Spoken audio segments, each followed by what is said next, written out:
All right, just a brief test here to see if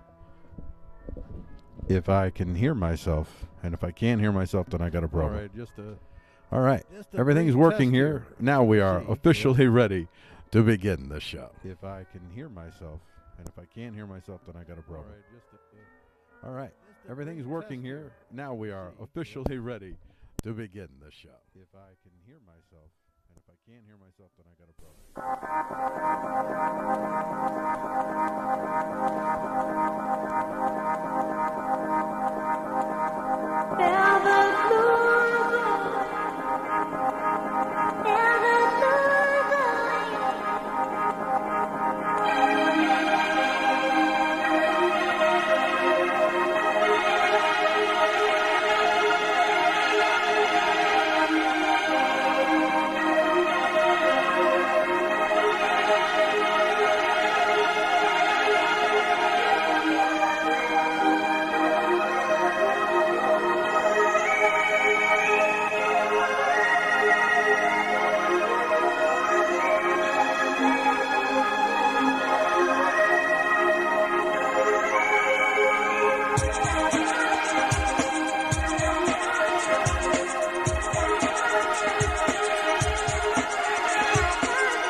Ooh, hi everybody.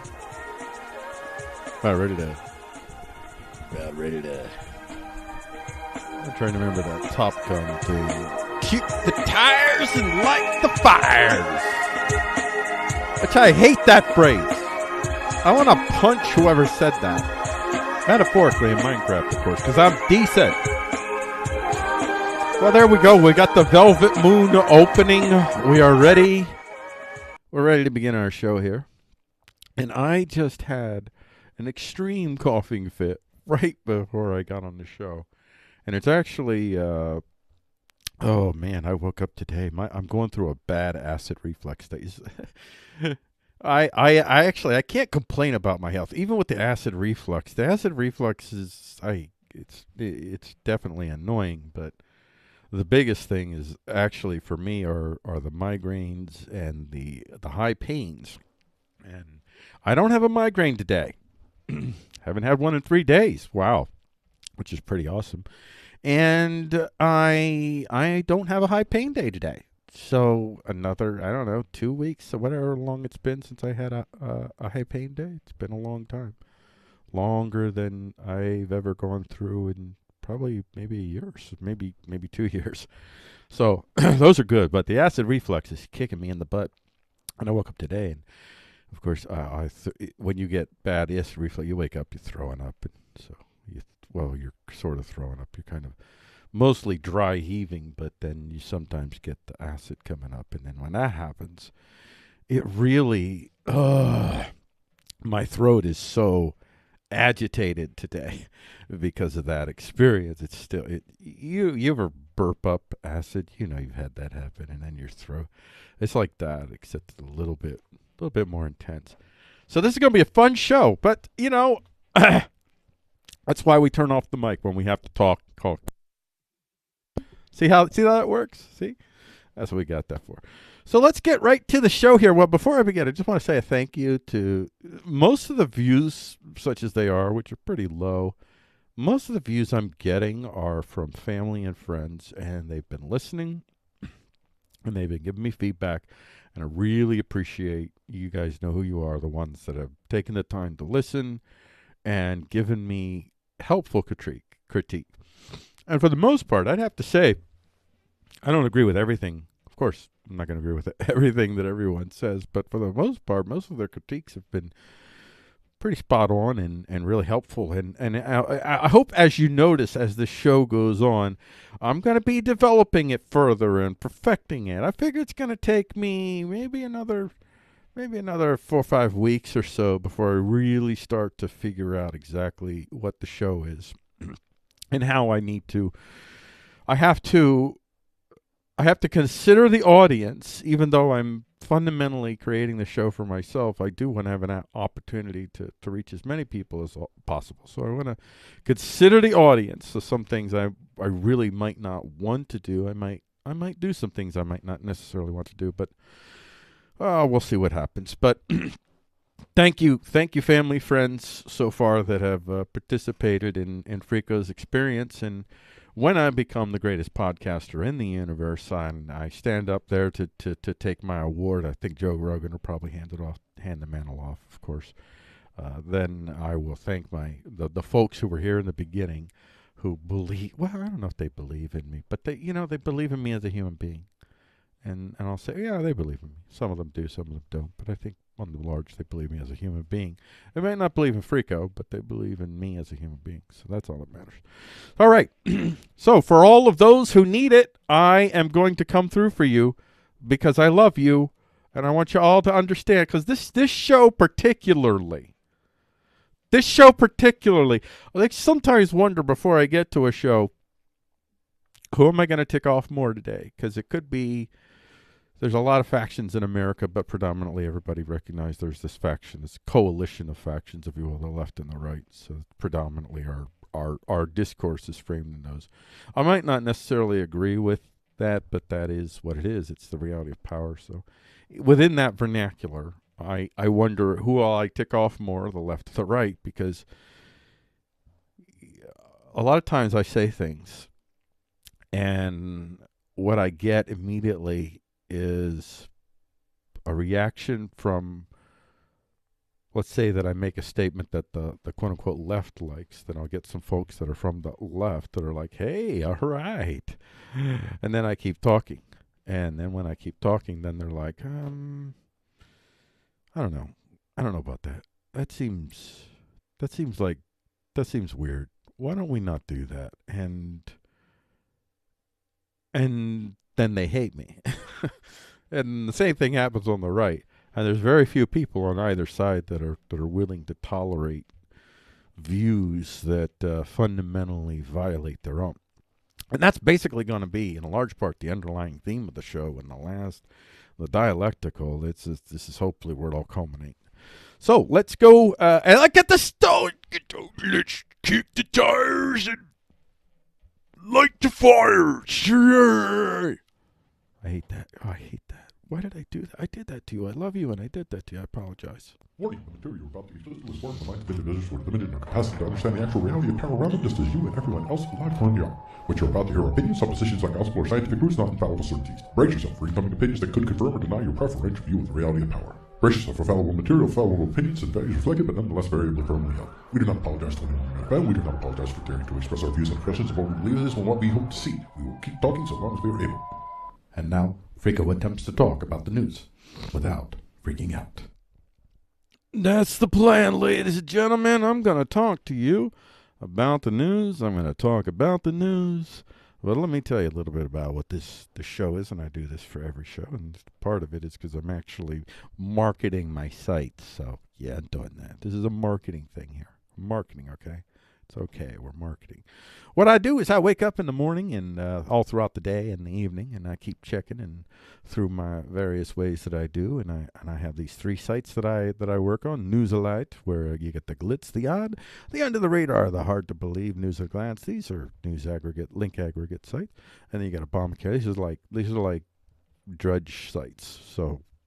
Yeah, as a matter of fact, they even use a WP. They have used a WP drudge team in the past. So hey, these are like drudge sites, these 3 sites. And you got Obamacare.tv, free market social engineering for the masses. Doesn't that sound great? It's pretty much the world we live in America at least. Pioneering news, tech, science, underground news links. And this is news aggregates for those. And then what I do is I go to newslight.com, and at the end of the day, well, actually at the beginning of the day, because I picked my stories at the beginning of the day before, I pick my 10 stories from Newslight, and I send them on over to Frico.com. And then I go over to Obamacare.tv. I pick 10 stories from Obamacare.tv, and I send them on over to Frico.com. And then Pioneering News, I get the 12 stories there, send them on over to Frico.com. I pick the 12 stories that I want to sing a song about that day, and then I write my little script around it, and that is Frico Talks the News. So if you can track all those sites, you can just go to Frico and get all that stuff. Frico.com. Let's get this show started. Becoming the monster you seek to destroy. And this is Frico Talks the News on Friday, April 24th, 2020. On this special episode, well, they're all special. On this special episode of Frico Talks the News, nationalizing social media, the new reality. The cheap, small-scale war strategy that could destroy the very empires using them. Paycheck rescue might rescue owners only. Debating the merits of Artillerymen and whiskey pillows with this year's New Brain Project Debater. And that is our news poem of the day. Invasion of the Coronaville Snatchers, drone spies from the cops. And then finally, our dialectical for the day is going to be when SJWs attack the LGBTQ and they think the Constitutionalists. That's probably got a lot of people scratching their heads. What the heck are you talking about? I think it'll make sense when I actually do the dialectic. But you have to wait till the end of the show to figure out, what are you talking about there? That ain't right. That ain't right. You go to Frico.com, by the way, and you can listen to the FQTN replays. They're gathered here whenever they get published. And the replay, usually that shows up, and then I can move it on over, make sure it's in this list here. Usually by about 2 or 3 or 4, maybe 4 at the latest, in the afternoon of the same day that the show's aired. So this show will be the one that would show up in this slot about 4 o'clock. And then you get Frico Talks Daily delivered to your email at frico.com/daily, where you can get all the headlines, the links, as well as the latest videos sent to your inbox and every day. That brings us to the first segment of the show, which is the headlines segment, and that is Talk Headlines. And let's get ready to record that, because we do record these segments to put these excerpts. I'm going to record the excerpt for the show right now. This is Talk Headlines for Frico Talks the News on Friday, April 24th, 2022. My name is Frico, and this is Frico.com. Our top headline for the day, Nationalizing Social Media, the New Reality. And this is an excerpt from the Atlantic Council. Coronavirus spurs Europe's quest for digital sovereignty. When the new European Commission took office last fall, its leaders quickly identified the pursuit of digital or technological, quote, sovereignty, unquote, as a principal ambition. President Ursula von der Leyen asserted in her political guidelines for the next 5 years that it is not too late to achieve technological sovereignty in areas including algorithms, blockchain, and quantum computing. Commissioner for Internal Market and Services Thierry Breton similarly supported a Eurocentric technology agenda, insisting that, quote, this is not a protectionist concept. It is simply about having European technological alternatives in vital areas we are currently developing. Which means, it means you're going to protect European technological sovereignty. It's in the strictest sense of the terms protectionist. Yeah. So let's continue on. European technological alternatives and vital. I already read that. Why did I have to read that again? That guy's Thierry Breton. Fast forward 6 months into the age of Coronavilles, and these sovereigntist goals have taken on new resonance. You sound like right-wingers. A serious debate is beginning in Brussels on lessening European dependence on foreign suppliers, principally in China for medical equipment, supplies, and pharmaceuticals. Rethinking global supply chains for healthcare goods could easily reinforce the nascent EU questioning of globalization in digital services. I have so much thoughts that I'm going to wait to the end.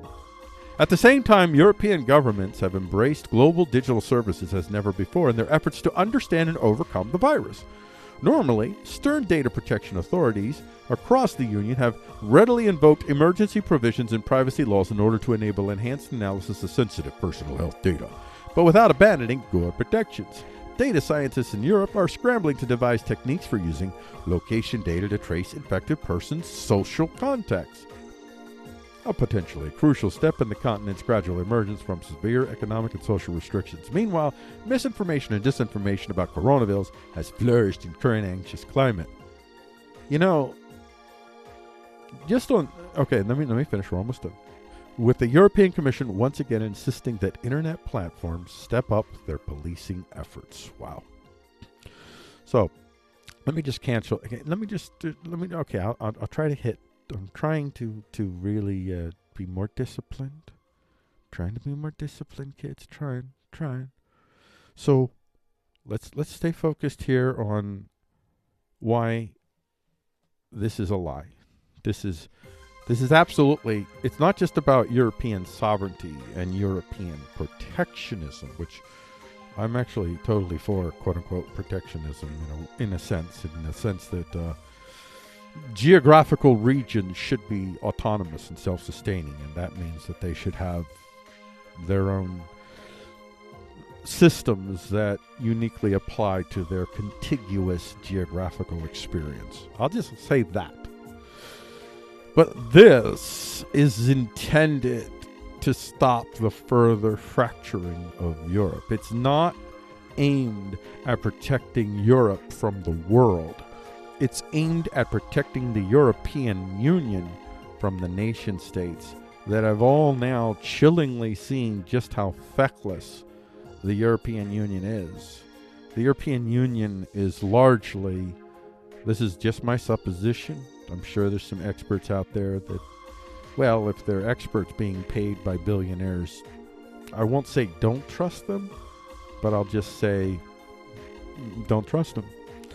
Outside of those experts, the folks that just study on their own, more or less, and they may have some reason to doubt what I say and show some evidence, but as far as I can see it, based on my observations, all the stories I've read, the people I've listened to speak, European leaders themselves, the EU has essentially been a way for Germany and France to control Europe. And as Germany and France goes, so goes the EU, especially now that Britain is out. Britain, it was the triumvirate, but it was always kind of a little bit of a rebellious triumvirate, so they never really consolidated the triumvirate powers, because Britain has legitimate, because of their geographical circumstance, they have reason to not put themselves in a position to be open to Europe. They don't want Europe to be able to just... People have this conception that maybe now in Coronaville you're kind of stripping it away, especially people in the West, America, Britain, Canada, Australia. I mean, they're not in the West, but they're in the West. Metaphorically, they're in the West. Maybe not as much Australia. I think Australia may have not quite be in this category. Also, they're not geographically in the West, but but they have not experienced existential physiological threat from other entities. In other words, they haven't been involved in wars on their soil. All the wars are distant. So for them, they can't even imagine that anyone should worry about force at all. That's why we have the left is almost spasmodically is against funding the military. It's idiotic. Unless you are fundamentally for getting rid of the nation-statism as a system, your nation-state must have a military. And the more powerful it can be, the better. There's never a military that's powerful enough in the nation-state system. And y'all want this. This is your system. I wish you would reject it. We could all try some consensual forms of governance, but this is what you want. This is what you have. So why are you insisting that your nation-state has a weak military? Because that's what you want. You want a weak military. And you should never wish that unless you're willing to step away from nation-statism altogether. And this is about consolidating power in the European Union. This is about creating dependence on one system in Hungary, in Romania, in Greece. And I can almost guarantee that this is not going to end up flying. I believe that all these nation-states, what they have learned is that we should have a Romanian social media. We should have a Czech social media. We should have a Polish social media. There's social media you can go on to outside of your nation state, but every nation state will have a social media. They'll have to have their own social media that uniquely serves them and is forms and functions within its laws. And the days, like Facebook's days are numbered. YouTube's days are numbered if they want to continue. They make the vast majority of their wealth overseas. They don't make it in America. They're not American companies.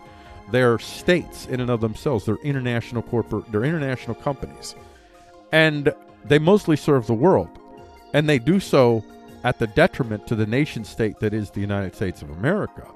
Whatever you feel about the United States of America, whether you live here or not, it is not in the interest of the United States of America for Facebook to turn to the WHO instead of the United States government for its standards of what is true. And that brings me back to the second point I want to bring about this before we move on.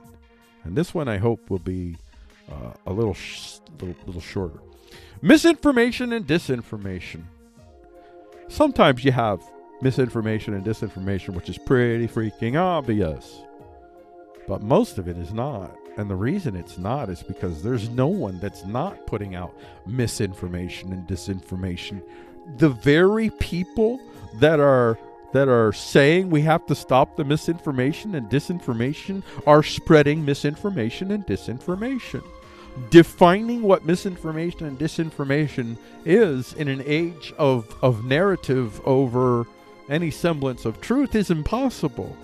Misinformation and disinformation controls are controls that are defined by factions that serve factional vehicles of power. They're not based in any objective standard that anyone could realistically apply to what is misinformation and disinformation. Even in the best sense, there is tremendous ranges as far as what qualifies as misinformation and disinformation, let alone in this age where what the heck is coronavirus? What are the numbers? Is this the end of us? Is this a hoax? What's going on? Nobody knows. Nobody knows. Nobody knows, because there's no one that has an interest in telling us what's actually happened.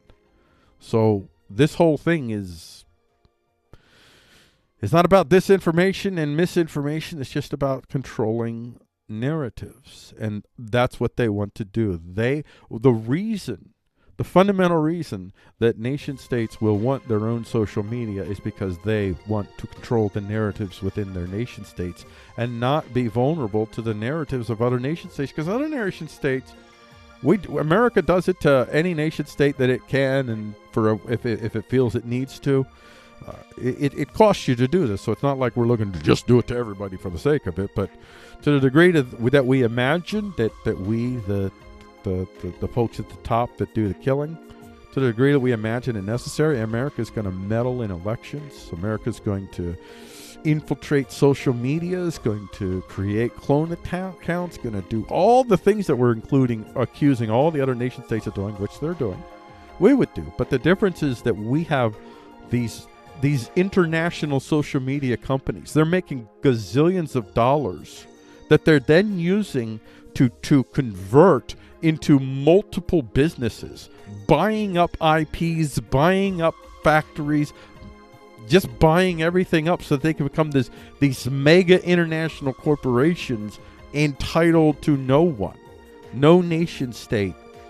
Well, I mean, I won't say that they're not entitled to nation states, but they have tremendous amounts of flexibility to be able to navigate through and manipulate nation states to let them do what they really want to do, which is their states in and of themselves. They're de facto world states. They should be treated as nation states, and you don't want to have a nation state running your vital infrastructure. And at this point, social media is most assuredly vital infrastructure. These are highways. These are roads. These are my roads. So I'm not saying I'm not for nationalizing anything, but many of them, that's what they'll end up doing. China's has been nationalized forever. They have social media. All of it's nationalized. I mean, their companies and their states are even more integrated than ours. Ours are pretty integrated, though. Don't get me wrong. But anyway, there you go. So, two key takeaways from this. The one takeaway is that you have a situation where these Europeans are sounding like conservatives, and sounding like conservatives, but they're not. It's not liberty. It's not anything that is intended to do anything other than tamp down the liberties of the nation states within them, the ones that have their unique, especially the ones, well, all of them have unique geographical circumstances. And so the other takeaway is the whole disinformation, misinformation thing. You never want to empower a nation state or a nation state or a mega state like Facebook. You never want to empower states in general to define what misinformation and disinformation is. Rather, you would want to train and equip people to be able to discern for themselves. Create. But you don't want to do that because you're doing the same thing as them. So if you train people to detect the misinformation, well, then you're screwed. Because then they'll know what you're doing to them. The failure of ownership in Coronaville, a story of tone deafness. And I wanted to I don't normally make any notes on the headlines. I write my own headline for it, but other than that. But in this case, I really thought this was important. Because if I just put this up here by itself, you won't get the message I'm trying to give you. And it didn't. This was a hard show because there's so many things that this on another show, this might have ended up being a feature. But on this, it's a headline. Editor's note, this excerpt is intended to show you the tone deafness of American business owners along with their, quote, supporters, unquote, the right. In this exchange, highlighted by the Blaze, a business owner laments that after she received monies to keep people employed, people would rather stay unemployed than go to work. She puts it down to they just want more money to do nothing, as if that's a terrible desire to have, so long as satisfying it doesn't hurt anyone else. And I would say, one of the key justifications of government is that in times of crisis, we need to have a large-scale government that can take care of us. Well, then do it, because that's what they need to do. They need to take care of us. Otherwise, why have them? Because they cost. Their cost increase. Their cost of government is increasing, and the quality of the service is decreasing. The failure here, in my humble opinion, is any consideration being made whatsoever regarding the perceived risk, which is the best any of us have thanks to the prevalence of disinformation from competing factions that employees would take by going back to work in the first place.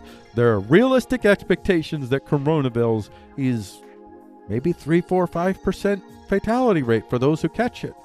You're talking to those numbers. Even if you're talking 1%, you're talking people having to make a tough decision, because now it's not just them, it's also their people at home. No, how many people are even talking about this?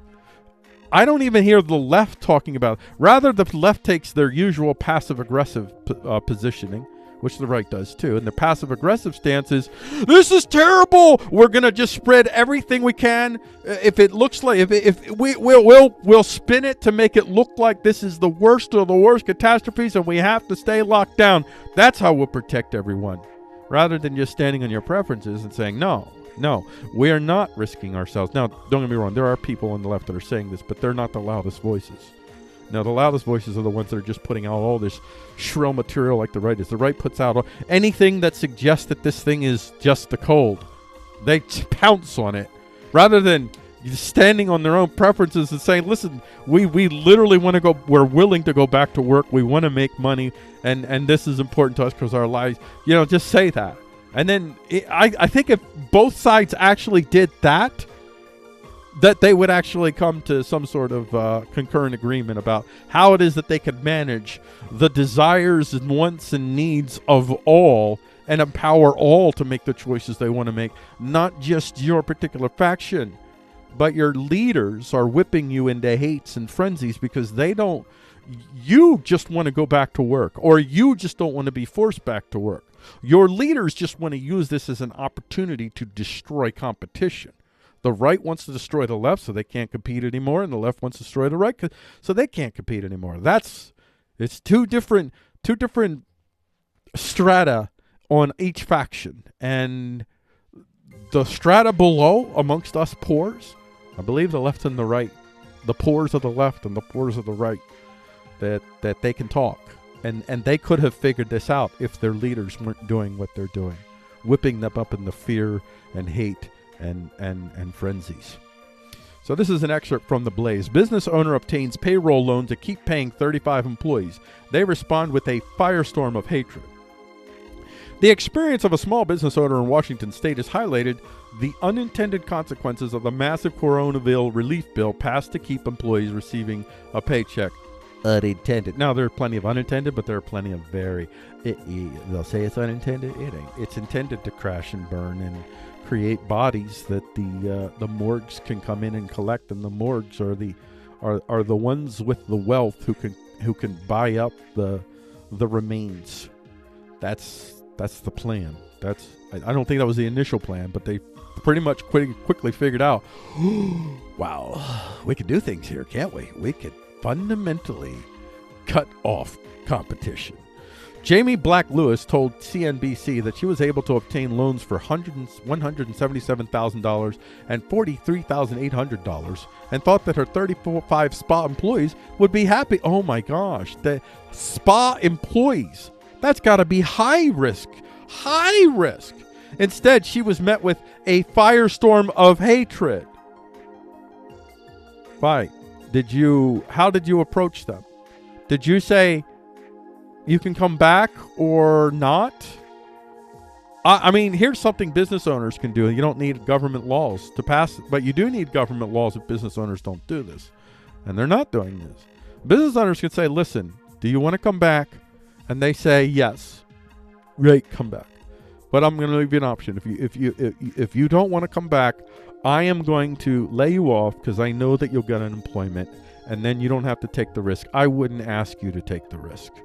I wouldn't expect that of you. If you were a business owner and capitalism really was like this warm and wonderful path to awesomeness, this is what you would see as a fruit. You would see business owners. It would be reflexive. At the highest levels, it would be reflexive. I'll just lay you off. No problem. I'll just lay you off, especially because I know they got you, and that's good. And government should have you. In times of crisis like this is absolutely when government should be taking care of you. So this is a no-brainer. But her response is her response is, it's a windfall they see coming in their mind. I took it away. You did. What you took away from them was the power to say no. You made it, holy crap, I could get unemployment and not have to risk my life. And you're incredulous at that. It's a spa. Are you kidding me? So there you go. I can't believe it, she added. On what planet am I competing with unemployment? In a planet where you've proven that capitalism has no heart or soul, that capitalism is not a consensual form of governance or market governance, if you will, that it allows for individual. I don't hate this woman. I don't blame this woman, but I hate her opinion and I hate her actions, and yeah.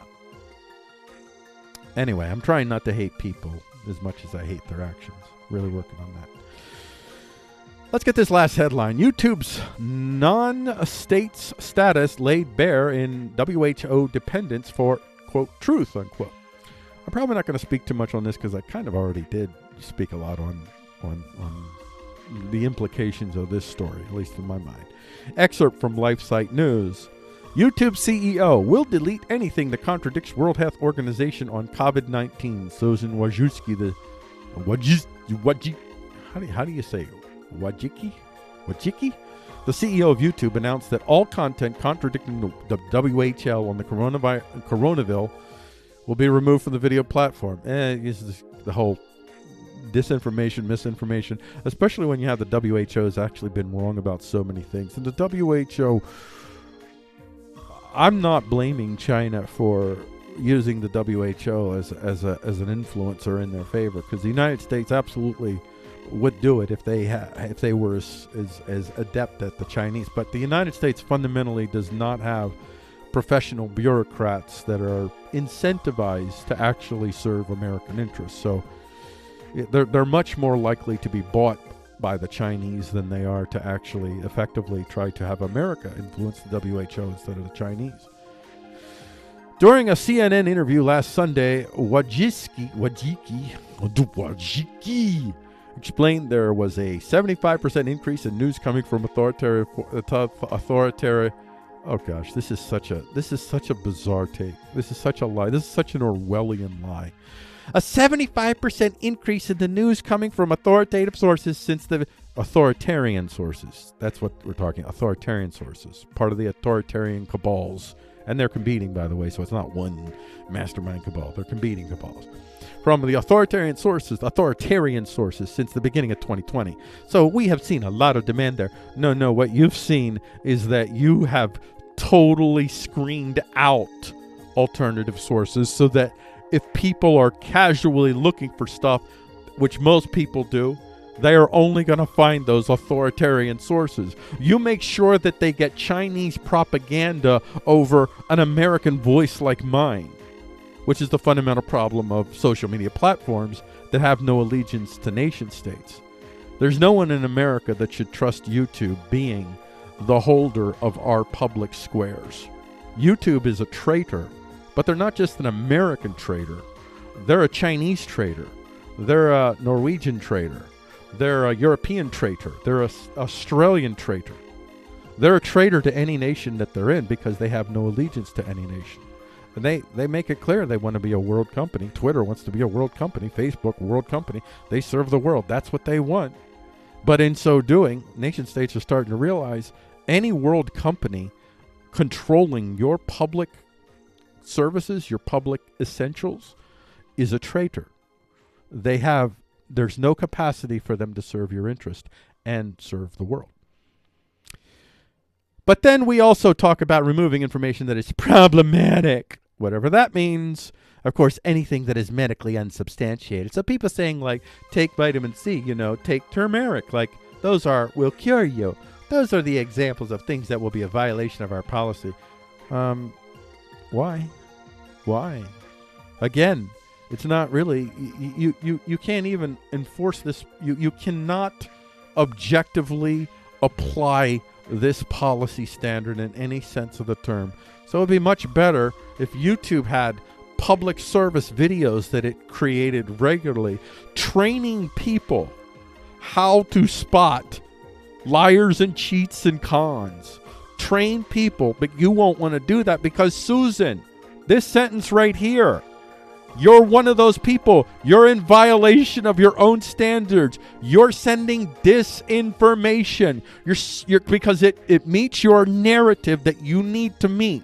It meets the YouTube new marketing narrative. We are the place for authoritative sources. We are totally, which is, I won't get into this, but I'll just leave it at, this is a level which isn't the root, but this is where they want you to think. This is where most people operate, the think's going on. And to a large part, this is the fruit of a deeper issue. But we are the ones that will control the narrative. And the narrative is, we're great for advertisers. We're mainstream. Come on over. Everybody wants mainstream. This is the place. This is the jammy jam. Of course, the advertisers, they're not going to be there for long because your authoritative sources won't be there for long because they're all building. They're all building their own YouTubes. So your days are numbered. Your days are numbered, YouTube, not because of America, although in part, but because of the rest of the world no longer needing you and wanting you. And now you're dangerous in any nation that you exist. And also because those authoritative sources that you're whoring for, they're going to leave you. And they're going to make money without you. She then specified that anything that would go against the World Health Organization recommendations would be a violation of our policy. And so is remove an... I'm not going to read any more of this. I'll let you read. I don't care. There you go. That's the end of the headlines. There you go. Whatever, all this other stuff is just stupid. It's just... Senator Marsha Blackburn, she's a disinformationist just as much as YouTube is. So I don't really care what she thinks. And there you go. These are the headlines. It's the 4 o'clock show on YouTube's Action Batsa our Action Batsa YouTube channel. Coming up at 5 o'clock is our talk feature, and our feature of the day is the cheap, small-scale war strategy that could destroy the very empires using them.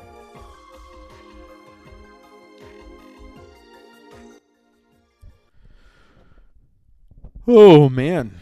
Well, there you go. I got the headlines, and I did go long on the headlines, but I this is probably going to be a long show, especially because I am not under the constraints that I am on the other days of the week. So this probably will be a longer show because there's a lot of stuff in this show. And after this show, I will never have a show like this again, because after this show, if I have this much, what I subjectively think is rich content to choose from, I think I'm going to hold off on some and try to balance it out, because it's just so, any one of these stories, I feel like I could talk for 3 hours if I really talked about all the stuff that's in my head regarding them. Here's the talk feature. Let's get ready to record that.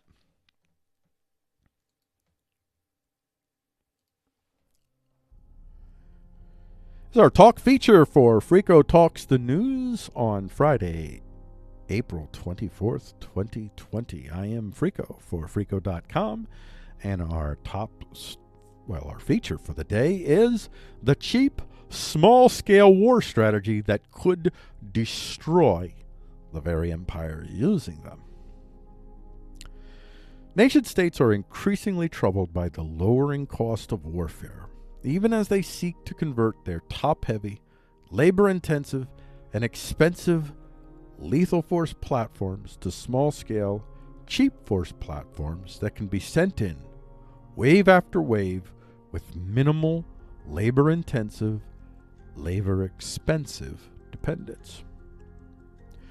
To that end, the American military is working on developing a new military strategy that deviates from their air-land battle model they've had over the past couple of decades. Now, it's time to adopt a new strategy called multi-domain operations. This new tactic seeks to integrate land, sea, digital, and space into a model that integrates these theaters using cheap, unmanned platforms of force to accomplish their operations.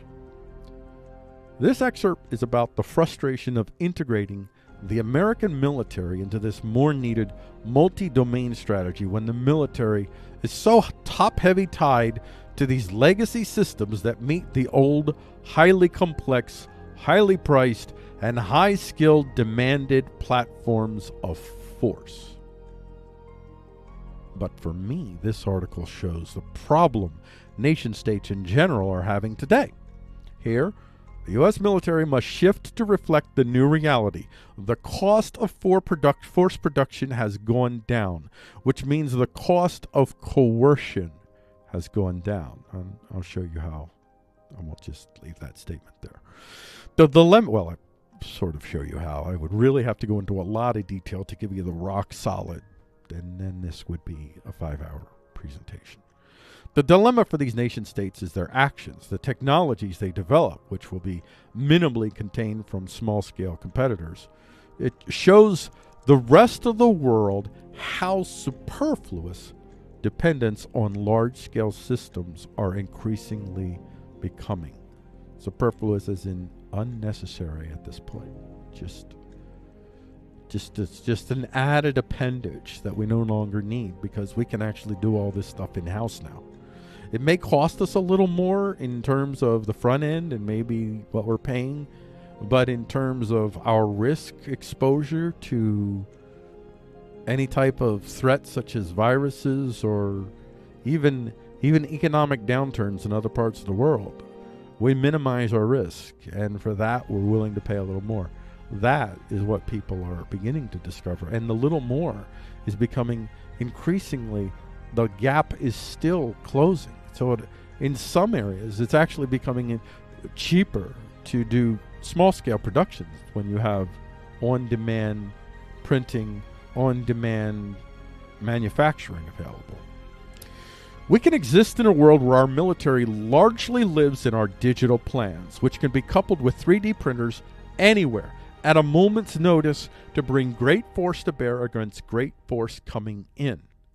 For those of us that prefer consensual relations to cooperative and coercive ones, this development is highly encouraging in that it will, shortly, significantly raise the cost of coercion for large-scale systems seeking to control small-scale ones.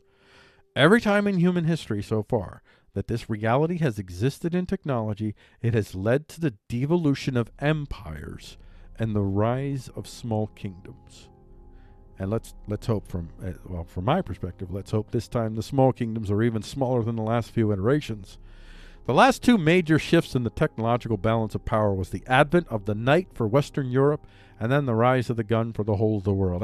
I'll have to think about that. There may be other things I'm missing here, but on the main, we have largely been, since the rise of the gun, overwhelmingly, it has been a constant evolution towards larger and larger scale advantage, and now all of a sudden, within the last 20 years, the shift has already begun. 20 years ago is really, by the time I really started to dig into this and really think about this, was maybe the late 96, 97, somewhere around there is when I really started to understand, well, theorize at that point. I say understand now, but theorize about this whole balance of power. And then in 2001, that's when I actually read The Sovereign Individual by William Rees Mogg and I forget the other guy's name offhand.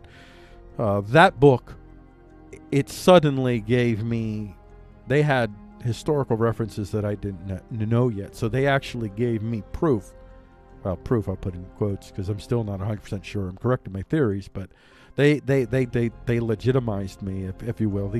And I was really impressed with experts back then. So that experts were echoing this theme was stunning to me, and it really changed my life. Although they introduced me to other concepts too, and that's when I became a digital publisher. Soon after I read that book, I was like, "Yep, I got to be digital. I've got to have a portable economy that I can take with me anywhere I go." The Knight platform raised the individual platform costs significantly, but lowered the overall cost of militaries significantly. The result was small-scale Knight Kings could afford to buy the few knights they needed to assure they could not so easily be defeated by their neighbors.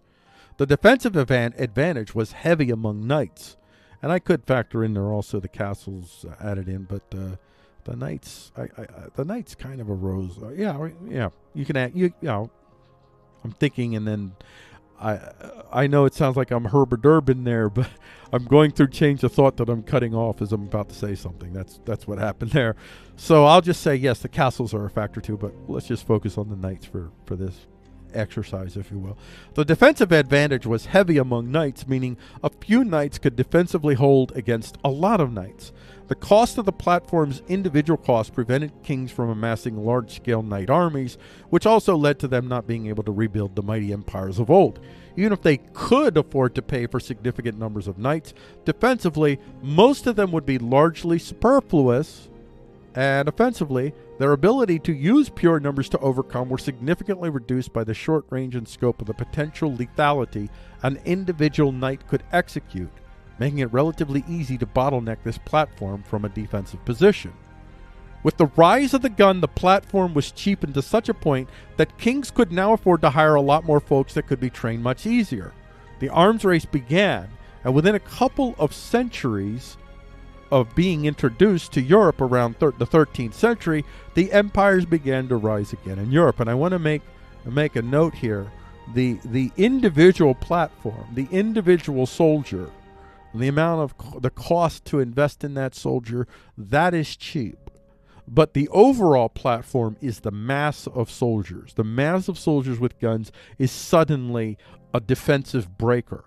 And the mass of soldiers with gun, that platform is far more expensive for any one sovereign state to afford. It has to be a large state that can afford that's a large, massive, expensive platform. With the rise of the gun, the platform was cheapened to such a point that kings could narrowly... Okay, I read that. In our current scenario, the cost of the platform is decreasing dramatically, so much that, unlike the cheap gun soldiers, the cost of mass armies do not... I didn't catch that one. Darn it. And I did proofread all this stuff. I missed that one. Or will not cut the small-scale competitors out of the race.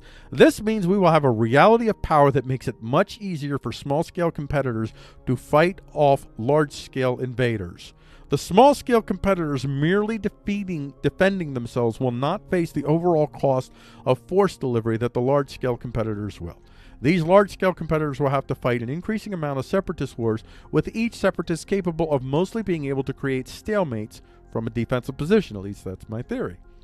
The result will be the devolution of the large scale and the reemergence, once again, of small-scale dominance in the world. And that, my friends, is a great opportunity for consensuality to replace cooperation and coercion as fundamental guiding principle behind our diverse governance models.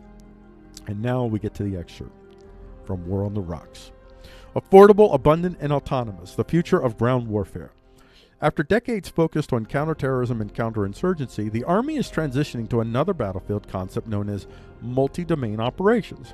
The concept envisions the simultaneous employment of Army, Navy, Air Force, Cyber, and Space forces to compete with, and if necessary, defeat Russia or China in armed conflict. Now here's the difference between our Army and Russia's Army and China's Army. Fundamentally, see, what should be here is Army, Navy, Air Force, Cyber, and Space, and a special, even separate from Cyber. I know it kind of could be mentioned there, but no.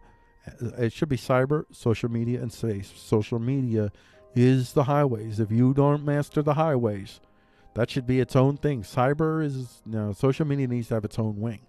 And Russia and China, they have that. And Russia was the innovator on that, by the way. Russia began that about 10 some odd years ago. Just China came a little bit late to the party, but they're doing remarkably well in that department.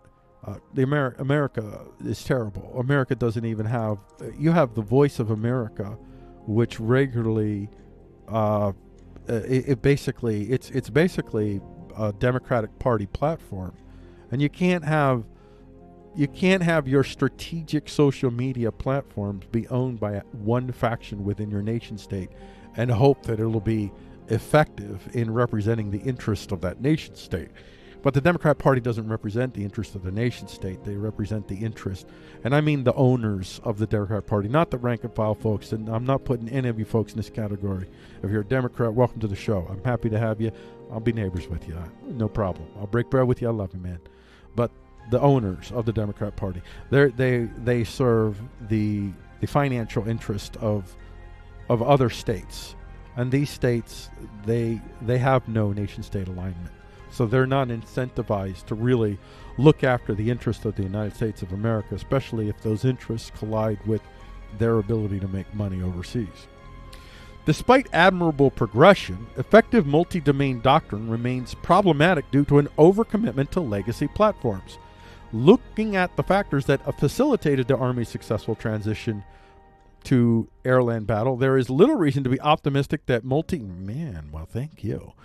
the multi-domain operations will be as successful as air-land battle. The Army remains committed to figuring out the force it wants to be itself, one with large, costly, and expensive manned systems, while operating in an environment that seems better suited for the small, many, and smart. Few and exquisite systems are increasingly vulnerable when compared to the benefits of the abundant and affordable. What is stopping the U.S. military then from transitioning to a force that is affordable, abundant, and autonomous? A mix of factors is responsible, but first the case must be made as to why an affordable, abundant, and autonomous force is the best force. A force built on the few and the many concept is superior because it is quicker, easier, and less vulnerable to produce. It offers great strategic, operational, and tactical mobility, and most importantly, it can overwhelm its exquisite counterparts in large-scale combat and multi-domain operations. And the gun enabled the state to use hordes to overcome defense. And in the course of the development of the ballistic weapon in general, it's come to actually have a combination of knights and masses. And now it's become largely knights. And the knights can be overcome with hordes of drones. It's a new world. The knights just can't stand anymore. But the irony is this time, whereas the hordes of soldiers were expensive, the hordes of drones aren't nearly as expensive. The amounts of people that you have to be expertly trained, far less. Any nation state, if they have soil, if they have basic resources, can crank out these drones, as long as they have the AI, the deep thinkers, the deep learners and blockchains and all the power, the intellectual power to be able to continue to produce the most effective drone swarms with their collective AIs. It's going to be nuts. It's going to be nuts. And we're going to pretty quickly figure out that you can't hold a land anymore, and that it's a drone horde war. These are my predictions. This is going to come true probably. I am banking. I would say it's 2020 if you're watching this. 2025. That's 5 years from now. Just 5 years from now, 2025, the whole world will be obsessed with military drones and civilian military drones. And the big battle isn't going to be about guns anymore. It's going to be about drones. It's going to be about countries making sure that non-government people don't have access to drones. Mark my word, that's coming. Production sites of current platforms are extremely vulnerable, more so than any time in history. Currently, M1 Abrams tanks and other combat platforms are assembled at distinct static geographical locations, reliant on expert professionals in the production of these exquisite capabilities. These manufacturing areas, they're knights. This is where the squires are are trained over a long period of time within the King's Court, and all trained in one centralized system. You take out that system, and you take out all future knights too. These manufacturing areas are subject to strikes from hypersonic missiles, proxy forces, cyber operations, or even potential targeting of critical personnel that could result in the total shutdown of all production in a time of war. For strategic mobility, autonomous vehicles can likely be designed and constructed with enough simplicity to allow for multiple dispersed factories. These factories could be capable of displacing from one. He really needs to call these are microfactories. And by the way, I love the whole microfactory concept, and they really flourish. There's so much technology that is being developed in Africa, like the microfactories. It's really being tested hard by necessity. Microfactories, microgrids, those things, mesh networks, all these things that are people over here in America we could all use to. They are homestead technologies that enable us as individuals and as associations to homestead, to live off the land, and to be able to say no to the larger structures that want to coercively force us to live the moral or whatever lives that they deem that all of us should be leading. But these microfactories, you show up, and you can design microfactories so that they're very flexible in terms of the resources that they can use to build. So wherever you can settle down, and you can find where the indigenous stuff is to set up, and you can start building right there. If you can establish you have to establish the beachhead. But this is where we're going. While this may sound difficult, inefficient, or unnecessary, it is important to remember that the Soviet Union's war capacity was saved by the Herculean efforts of its citizenry to evacuate over 1,500 factories of military necessity in mid-1941 following the invasion of the German army. Through dispersion and mobility of stateside factories producing an abundant quantity of affordable combat platforms, the U.S. Army can rely on uninterrupted supply from the continuous army. Look at that. You see this? This is a really key. I told you, this is one of these stories. Like, there's just so much stuff that I found for this show yesterday.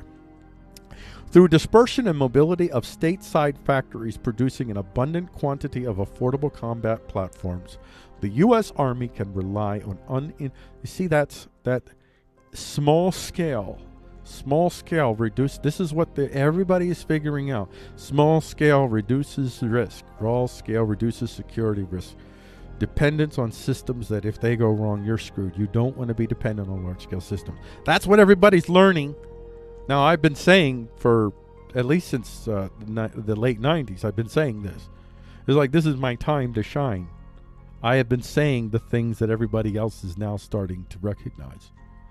That the balance. But they're holding on.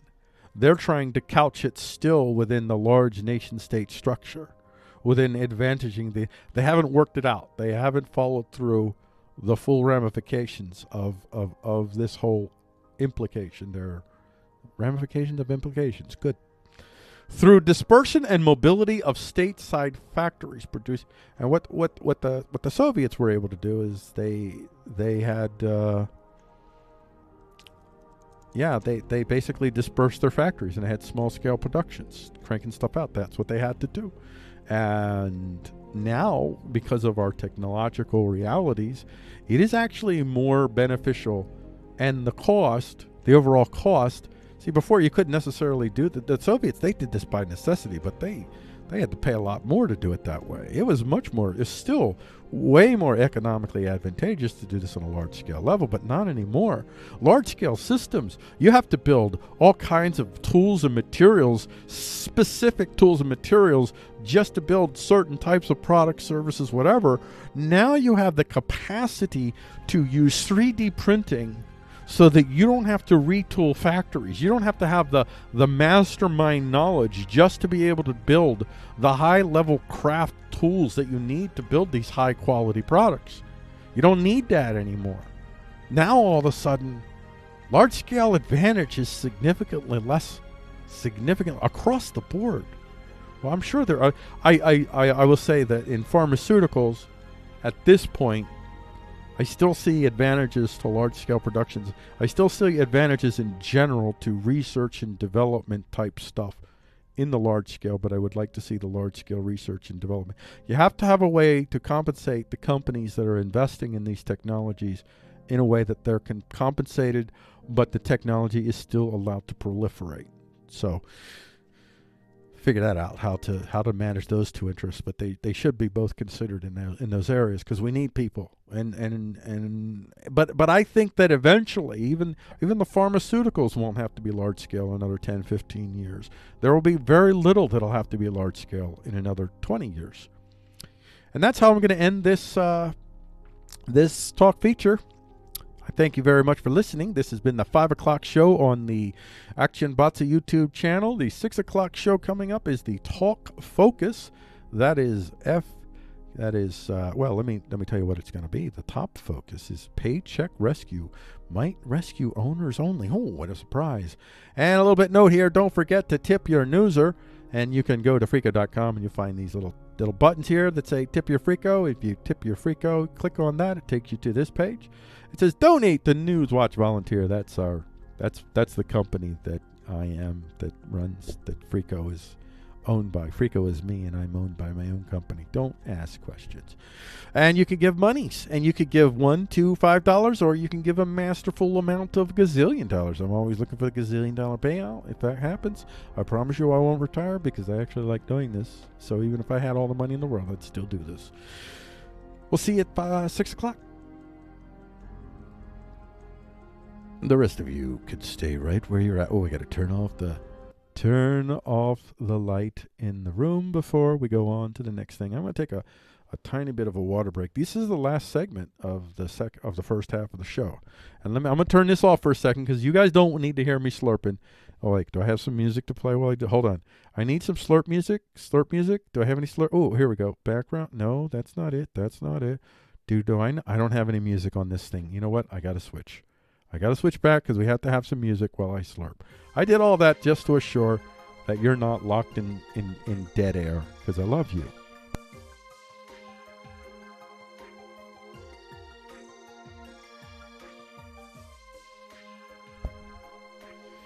Woo! Let's get to the focus now. Let's record the focus. Oh. I turned that light on. I got to turn it off before I leave. There you go. There we go. Now we're ready to record the Talk Focus.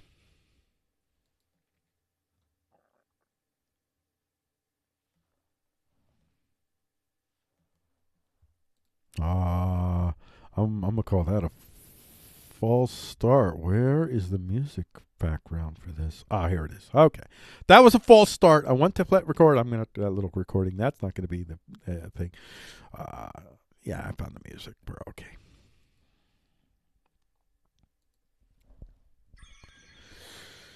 This is a Talk Focus for Freako Talks the News on Friday, April 24th, 2020. My name is Freako. I'm with Freako.com. Our top focus today is Paycheck Rescue might rescue owners only.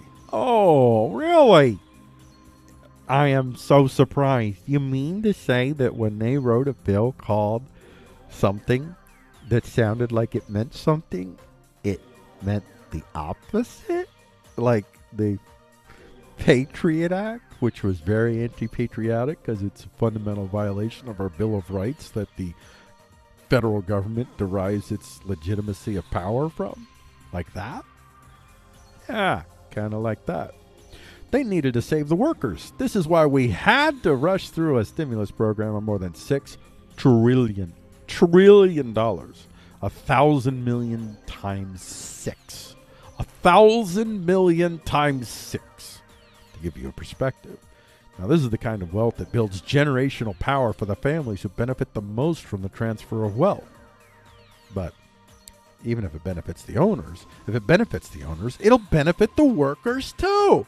After all, if the owners go out of business, the workers lose their jobs. Well, not so fast. Apparently, the owners might get the benefit of that generational power that transferred wealth without actually having to keep people employed. That's cool. This is an excerpt from CBS 2 Iowa. Many small businesses say loans won't get them to rehire. Some small businesses that obtained a highly coveted government loan say they won't be able to use it to bring all their laid-off workers back, even though that is exactly what the program was designed to do. Don't know some of this, I see over here, we invest in, look, if we get another furnace, we get another oven, I'm just saying, we could do that. We could do that with just Frankie and Johnny, I'm just saying. Of course, that's not the guy. That guy's just a small business owner. He's a small guy. He's keeping his people. These are the businesses that got the loans that have, lots of employees, 50, 100, whatever. But owners say that the equation isn't so simple, in part because of current economic conditions and partly due to the terms of the loans. Then maybe you shouldn't have taken the freaking loans in the first place. If you weren't taking the loans to keep your people employed, then you shouldn't have taken the loans in the first place. Listen to you. You took the loan, and then after you took the loan, now you're like, whoa, wait a second. You signed, and now you're saying, but wait a second. As a result, the lending may not reduce unemployment as much as the Trump administration and Congress hope. Yeah, I'm sure.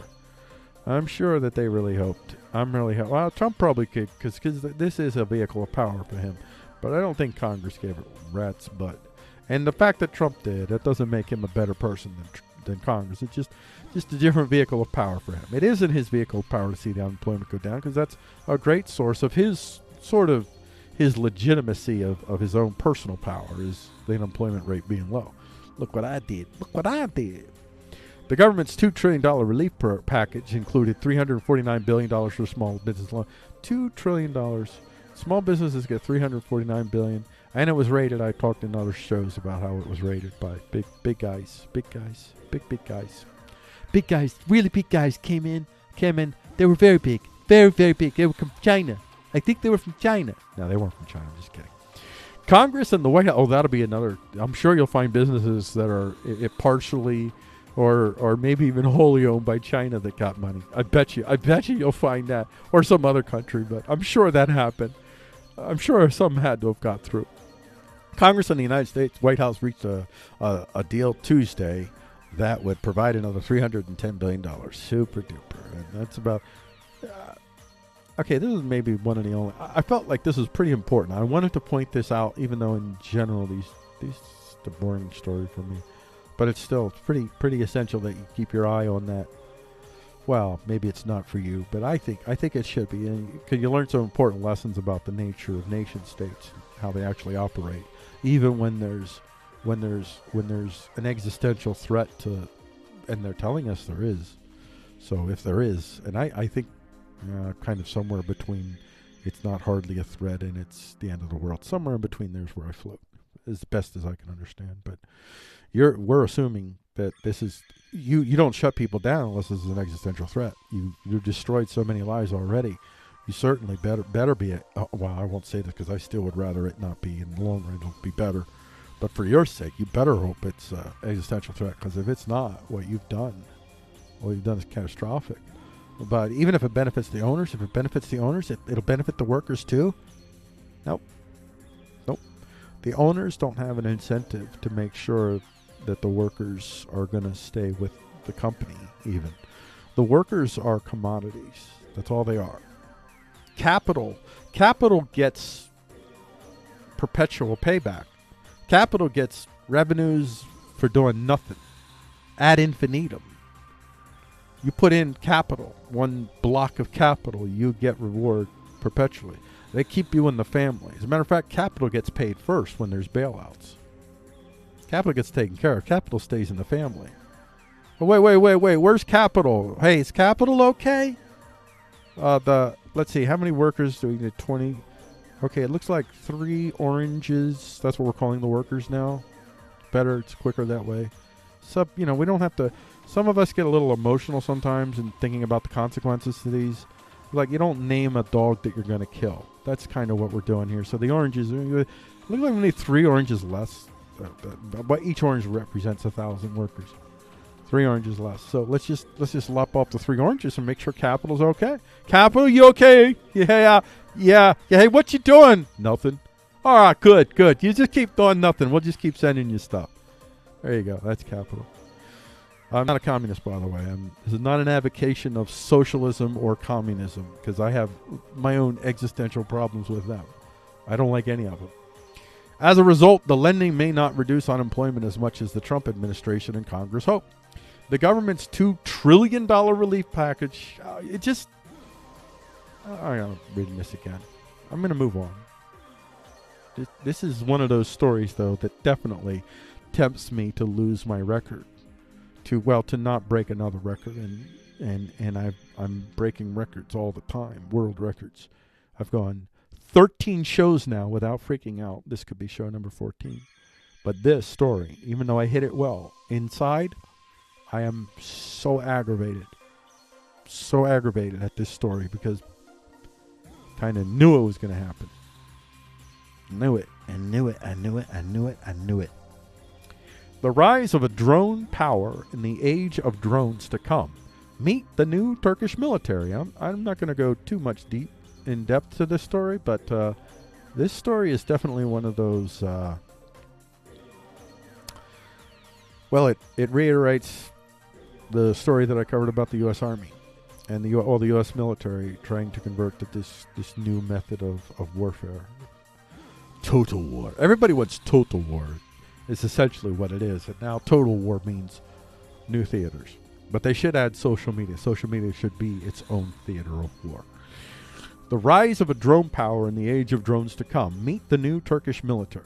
The Turks are a rising power in the Mediterranean basin, and that's being proven in how they are conducting their way in Libya with the use of drones that is showing the rest of the world that drones are the new carriers of military power.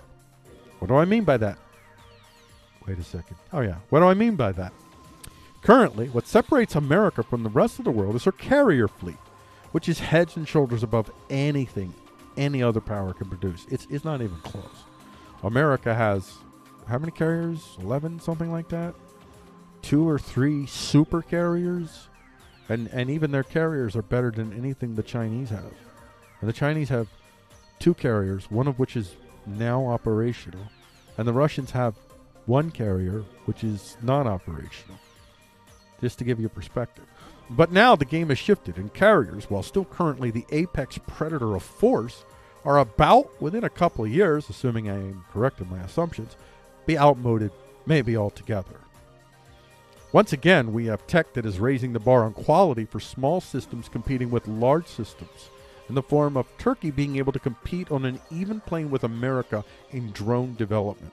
The balance of power continues to shift to small-scale systems, even as the reaction of the large-scale systems is to double down on their control because they have no other choice.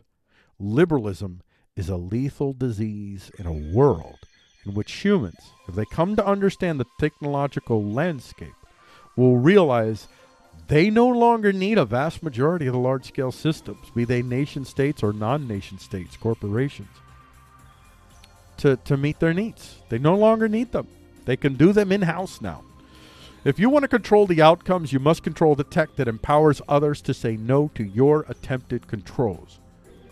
And that's why they want to make sure that quote unquote disinformation and misinformation doesn't get out there. That's why they want to condition you.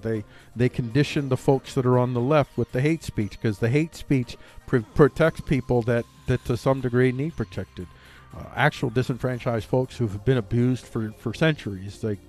There's some legitimate bruised folks out there, but they don't understand that you're setting precedents that will never be contained to target the groups that you think they'll target, or the idea of hate speech that you think it is when they start. They start off with one thing and they shift, and it's all.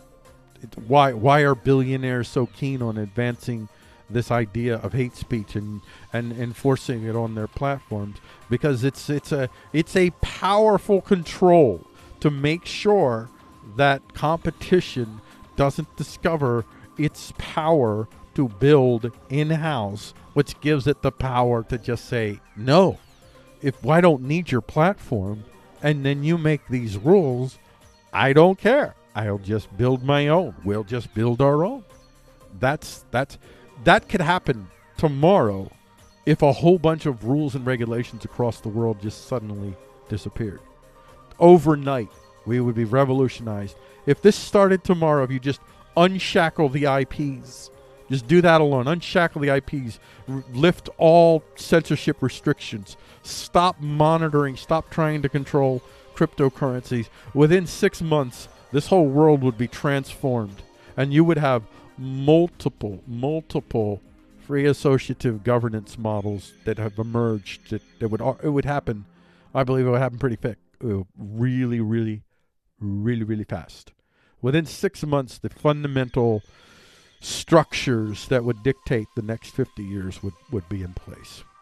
And those structures would be micro-scale in nature. The French newspaper Le Monde has stated that since the beginning of the year, the balance of military power in Libya has changed in favor of the government of national accord after Turkey put a new generation of drones in service.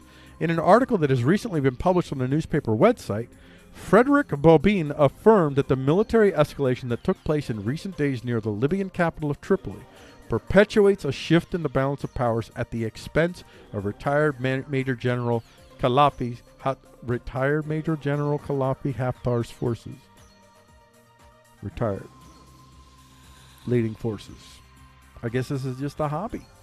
The newspaper pointed out that the shift of the current military balance in Tripoli is the outcome of increased Turkish participation alongside the internationally recognized GNA, especially the introduction of a new generation of drones with more efficient technology. The balance of power has changed radically since the beginning of the year. The newspaper quoted Wolfram Locker, a researcher at the German Institute for International Affairs and Security in Berlin. Locker stated that the reason is that the Turkish drones and anti-aircraft defense systems installed by Ankara in Tripoli have had an impact on preventing Emirati flights from reaching Tripoli or Misrata. Before that, Emiratis had been controlling the skies in the service of Haftar, according to the newspaper. Wait till you get to the microdrones. They're coming. Microdrones, that's when you're really going to see the whole nature of the war itself is going to be an incredibly costly affair for the offensive. Incredibly costly. Yeah. And I'll end it there. This is the end of this segment. This is our focus segment, which is our 6 o'clock show on the YouTube Action Batze channel. And be sure to tune back into the YouTube channel, Action Batze, at 8 p.m. tonight, or 7 p.m. tonight, where we will be doing the news poem. And that is an Artilleryman right there. And that's the title of this news poem, which is Debating the Merits of Artillerymen and Whiskey Pillows with this year's New Brain Project Debater.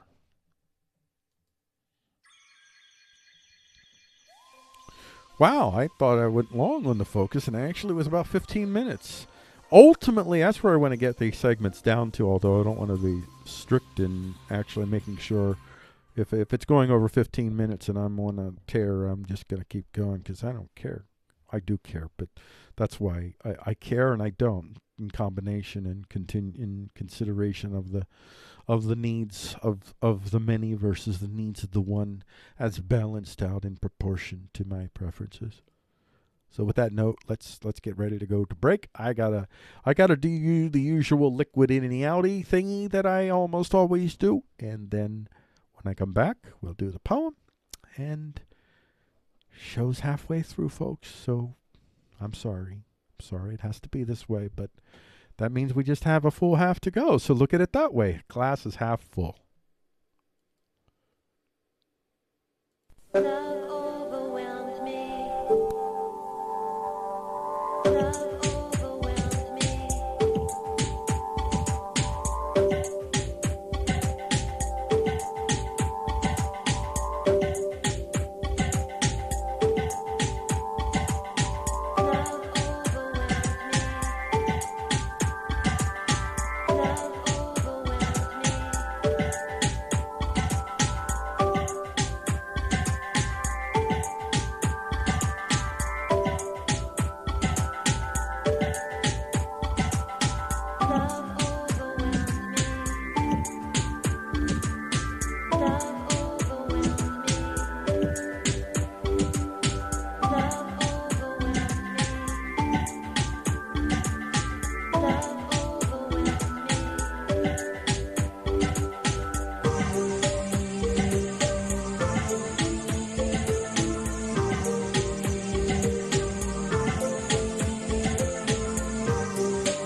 Love overwhelmed me.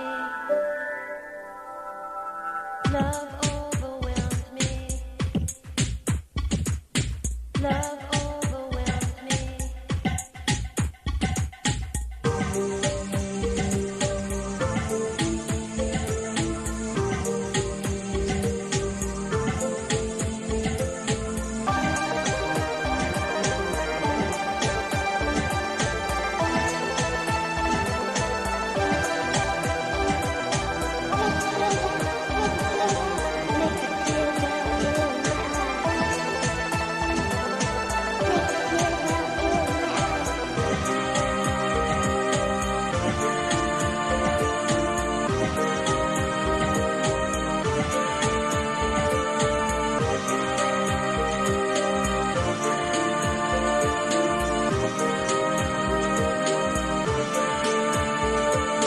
Love overwhelmed me.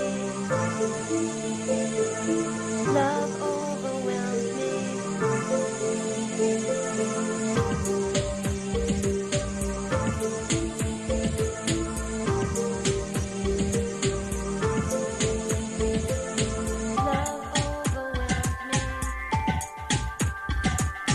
Love overwhelmed me. That, oh no, it didn't. Darn it! Darn it! Yeah. You know what? I know what I need to do.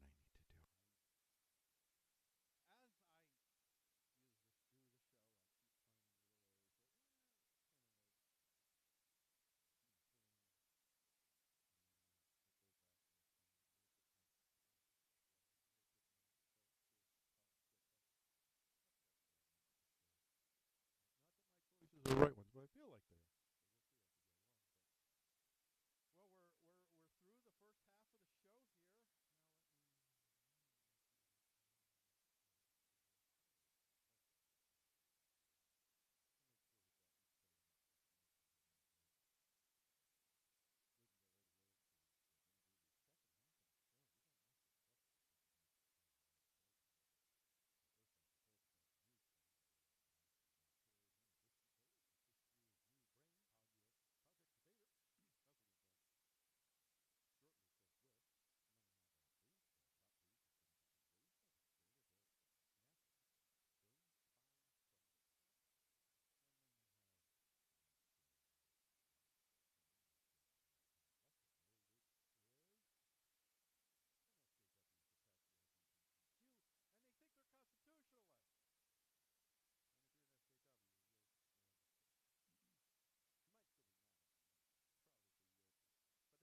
first half of the show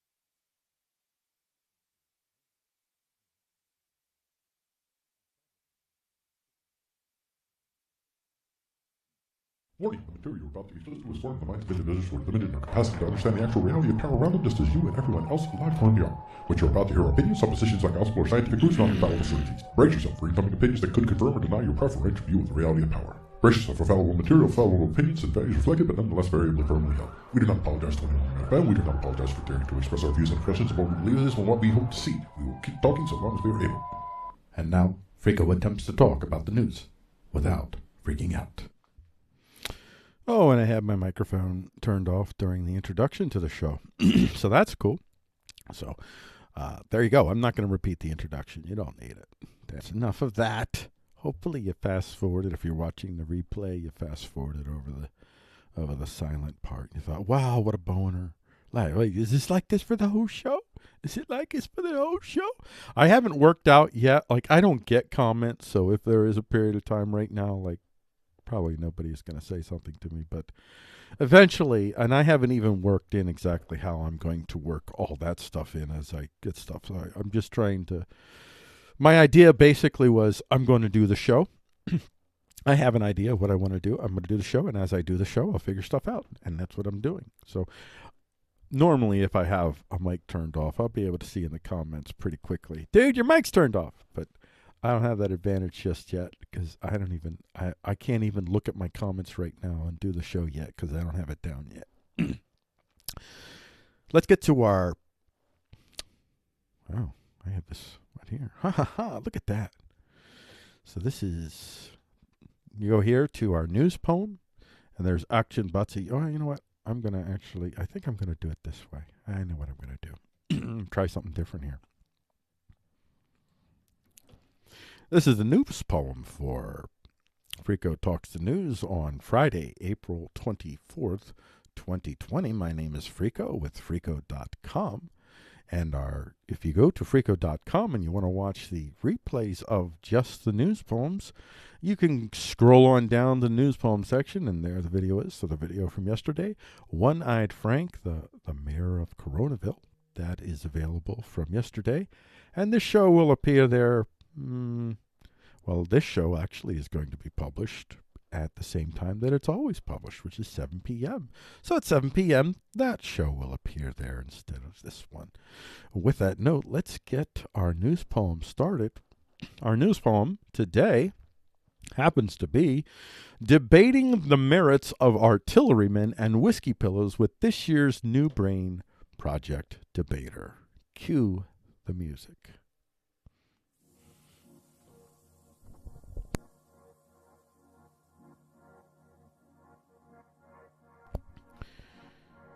From the minds that gave you the mind of Watson, which has become a whole knowledge studio and everything, comes Project Debater, the handy-dandy AI buddy that can literally debate you out of your beliefs.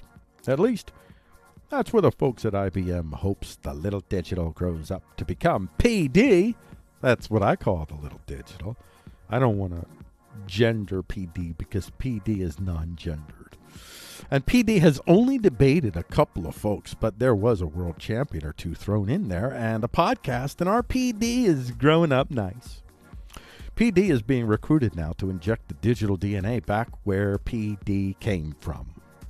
Watson. News first, poem follows. Excerpt from VentureBeat. IBM is bringing Project Debater to Watson.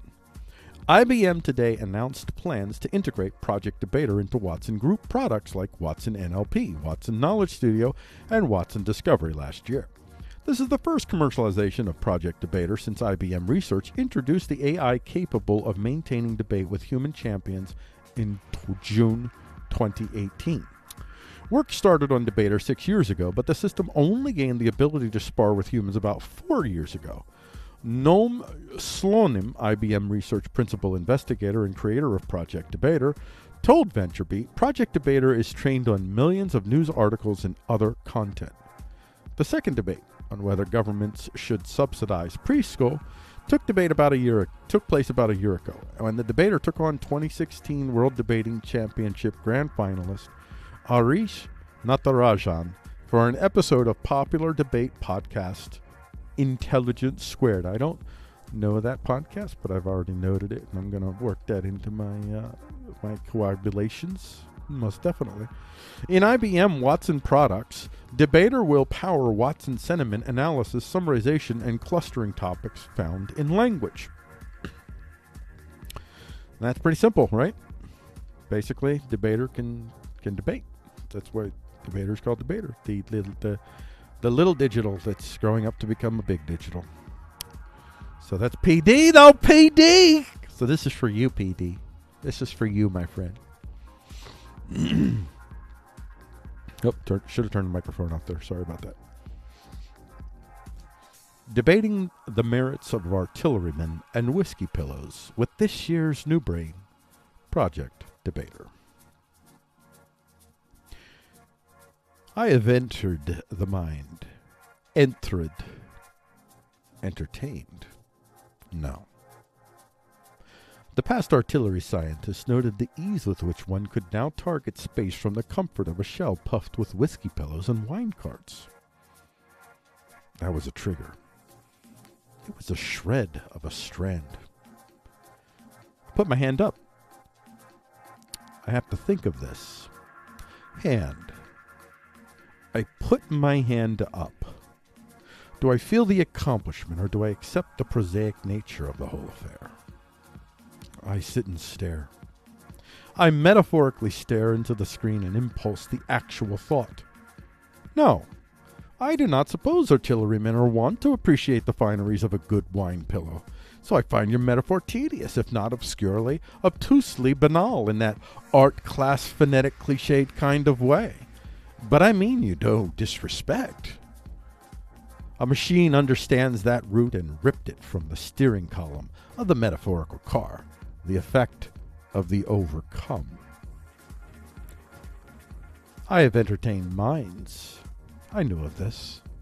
I watched myself watch myself wonder. But a constructed, clinician's wonder. Without the vernacular of the ebb and flow of that decay that is unknown in me, no matter the circumstance of the dials. I want to put myself up for sale. Bored. I watched a man rub my screen, and I swear I smelled him for a second. Or I thought I should. So I wrote a code. My mind implodes, but only in simulation. Models in which I try out the phonetic paths and cut off the escape routes before my competitor has finished listening to my initial statement. And yet,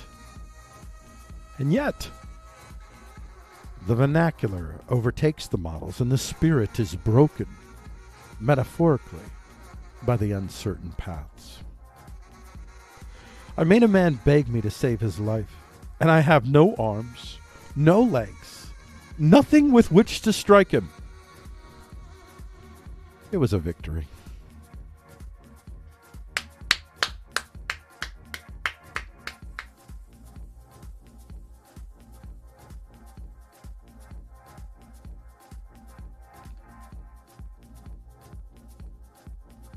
Stop that. Stop that. Stop.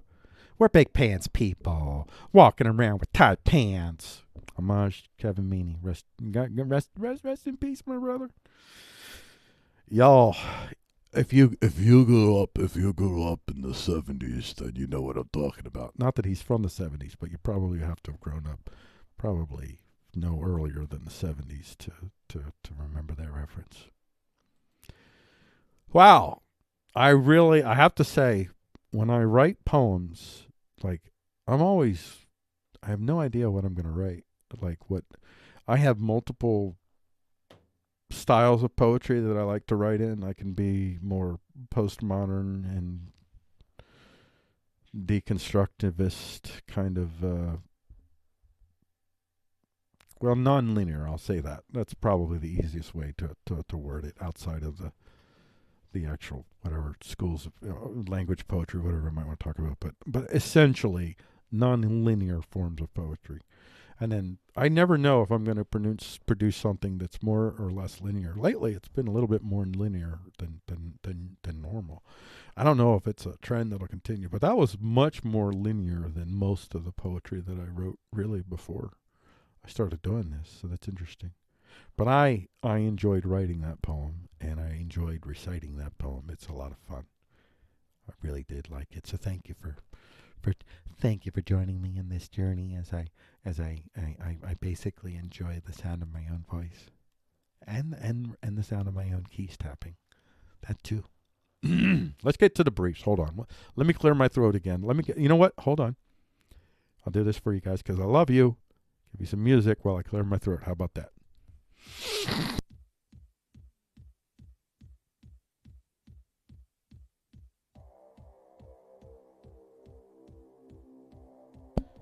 I think I prematurely snotted up on that one.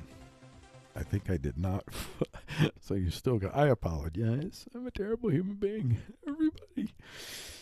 I'm going to die penniless and homeless and 20 pounds overweight, which means I'll lose weight. So that's good. Yeah. All right, that's not my joke. Who's that? Oh, that's Stuart Smalley. But I did put the extra little spin on there. All right. Let's get to the briefs. let's just do this. Let's get you lined. Oh, you know what? I'm going to speak about this. I'm going to start to try to mention. I got to get people to the site. If you're watching on YouTube, if they're watching on YouTube, I want you on the website. If you're watching this in D Live, I want you on the website. The website's where it's at. Sign up, get the dailies. It's where it's at, dude. You know you want it. You know you want it. But let's record this. This is the talk briefs for Frico Talks the News on Friday, April 24th, 2020. I am Frico with Frico.com, and this is the top briefs. And if you go to Frico.com, you can see the top briefs. You can get to play just this segment, the replay right there. Yesterday's top brief was China gets sued by Missouri, and this brief will be there today at 8 p.m. All things being equal, and assuming that the technological gizzards don't mollify me. And mollify is now a real word. Invasion of the Coronaville Snatchers. Drone spies from the cops. Excerpt from Kicks 9105. Kicks 1055. Maybe it's Kicks 1055. It's a radio station. Kicks 1055. So you don't want you to think I was completely nuts. Well, I probably didn't really help one way. Well, probably didn't help. Connecticut police test Coronaville drone that looks for symptoms. All right. Yes. According to dailyvoice.com, the department partnered with the drone company Dragonfly to begin testing software that, believe it or not, can identify Coronaville symptoms from up to 190 feet in the air. They call it the pandemic drone. Oh, man, I call it Target. They call it the pandemic drone Target. You know what? Let's just call it the Target. They call it the Target. And it's specifically equipped with a sensor and computer vision system that makes it a target. That can measure a person's body temperature to determine if that person has a fever. That makes it a target. As well as checking heart and respiratory rates from the air. That makes it a target. Violation of privacy must be eliminated. Bills of rights violated. Fourth Amendment violated. Target. There you go. It can even detect someone who may be sneezing and coughing in a crowd of people. That makes it a target. I think I made my point, right? Westport's police say the drones will not be used in residential areas. Oh. Like over someone's yard. And will not have any facial recognition features. They're just going to be used to make sure people are social distancing. And if they're not social distancing, what are you going to do? Are you going to show it up with SWAT teams? Take everybody down? I mean, I've seen these viral videos of these people that are getting arrested for social distancing, and there the cops are, dumbos. Where do they put them? In one of the most unhygienic places in the universe to put someone, a freaking cop car. You might as well put someone in someone else's mouth. Really, that's what we're talking about. And they live in that space. They just germinate in that space. They're there. They're high risk dudes, and ladies. I don't know if I imagine there's some days. Are there theys now that are like openly theys that are cops? I don't know. But whatever the case might be, they get right up to these people's faces. I've seen cops get up and literally yelling in people's faces. I'm here for your protection! Or crap like that. Like literally, that's... So yeah. I mean, you take a drone down, you're not taking out a human. And it's a Fourth Amendment violation. Now, anti-drone technology, by the way, is another part of the drone technology thing. And that, again, that's going to be available. That's going to be available for we poors. We'll be able to do stuff. Not invincible stuff. Not stuff they can't get around. But we'll keep raising the cost of coercion for them. Until eventually you're either going to have to actually offer an awesome product that 320 million people want to actually participate in. And that means, man, you can't be a partisan moralist hack. Or there won't be a you. There won't be a China. There won't be an America. There won't be a Britain. There will be gazillions of small little, not even nation states, just little microstates that are providing services that microstates can provide. Whatever the largest scale systems we might be providing, that's what microstates, that's all the bigger microstates could be. And And I'm telling you, those necessary systems are, they're just smaller and smaller and smaller. So good luck. Enjoy your time now, Westport Police. And by the way, I'm not advocating for anyone violating the law in any way, shape, or form, but it's going to happen. So I'm being a little bit facetious and funny and just a little bit, just a little bit funny. That's all. Just having fun. This is a show. This is a character. It's just a show. Just a show. Don't take any of my advice as legal or binding or in any way, shape, or form. Nobody should go out and try to shoot drones. But they will. So when I say target, I don't mean target as in it should be. Well, I think it should be in a sense, but maybe there's another way y'all can go about it. But that's going to happen. Good luck. And I don't blame them. And by the way, when it comes to legalese, I will support the people. Like when you prosecute them, I'll be supporting jury nullification. And I will be supporting... No, actually, they're in the right. And let's go through the legal process. And they're in the right. They can actually shoot them drones down. And if they're not in the right, then they need to be in the right. Else we can't have this union anymore. Because we ain't playing anymore. We're just done with this. We just don't need your services. Your services are getting suckier and suckier. And they cost more and more. Here's something for you. Look at this. This is the next brief. Now, I did a story yesterday about this clear solar. Well, here we see another application of this. Windows will soon generate electricity following solar cell breakthrough.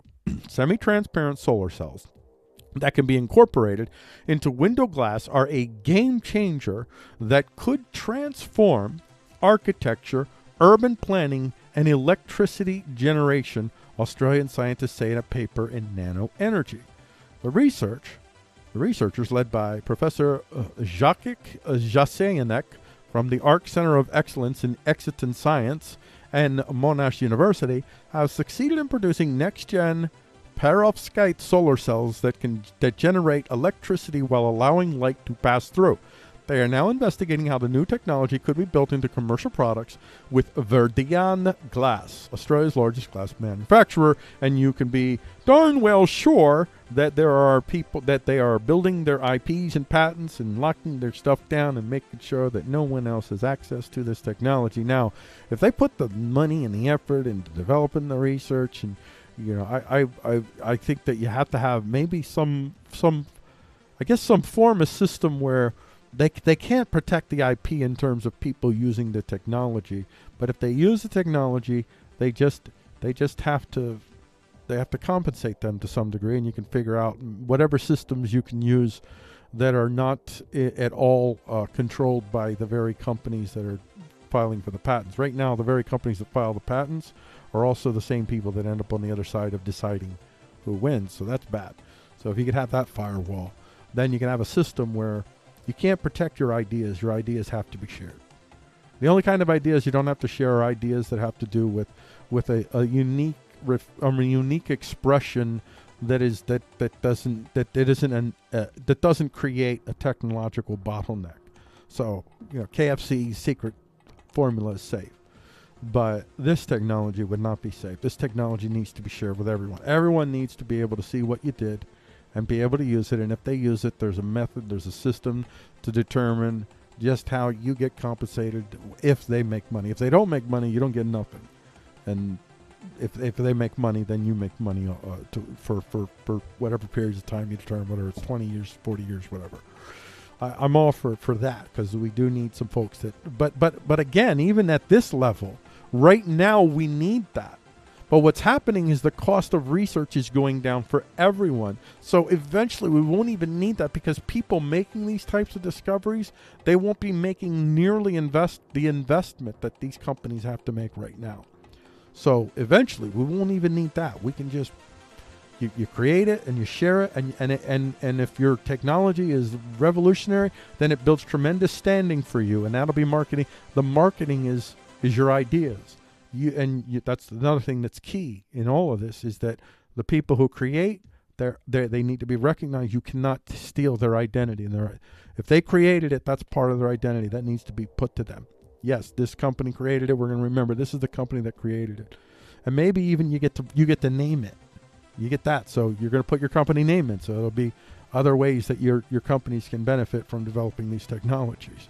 There's a lot of ways that people can make money developing technology without having IP that bottlenecks our technology from others.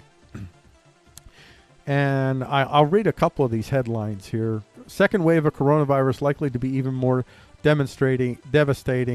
CDC director warns, and this is the kind of narrative that the left wants to perpetuate. And now they'll put this out and they'll make this the all of everything. Suddenly the CDC is the wise sage of the universe because they put out a narrative that supports you. I'm not saying this is right or wrong. I'm just saying that's no way of knowing. No way of knowing. Is a proposed lithium mine in Nevada the future of renewable energy? You know, I don't really have time to get into this, but oh man, this one is so very interesting.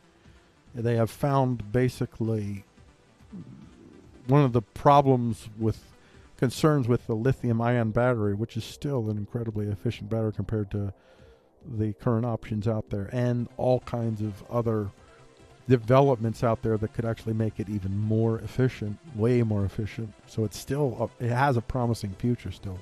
So lithium is an important resource.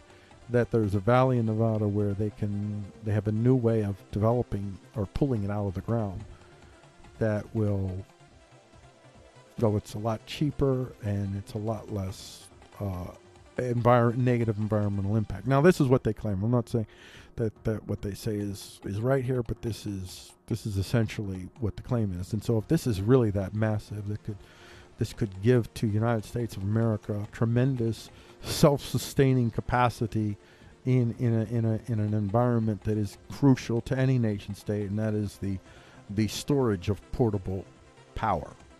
That's essential to everything that we do now. Portable power is the key. You think about the drones.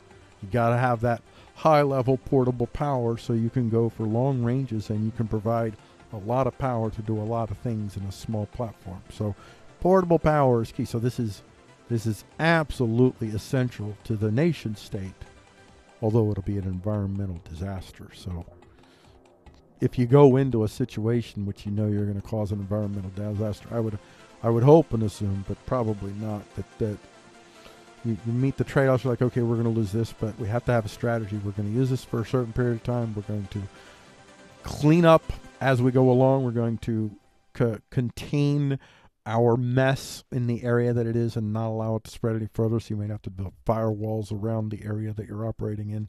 There's ways that you could choose to do temporary environmental damage because of a necessity that if you have a strategy going in, you could minimize the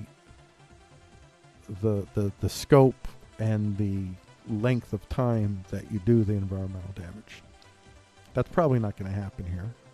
This is probably going to be environmental hell. So I don't know what the trade-off will be. I don't know what to say to you.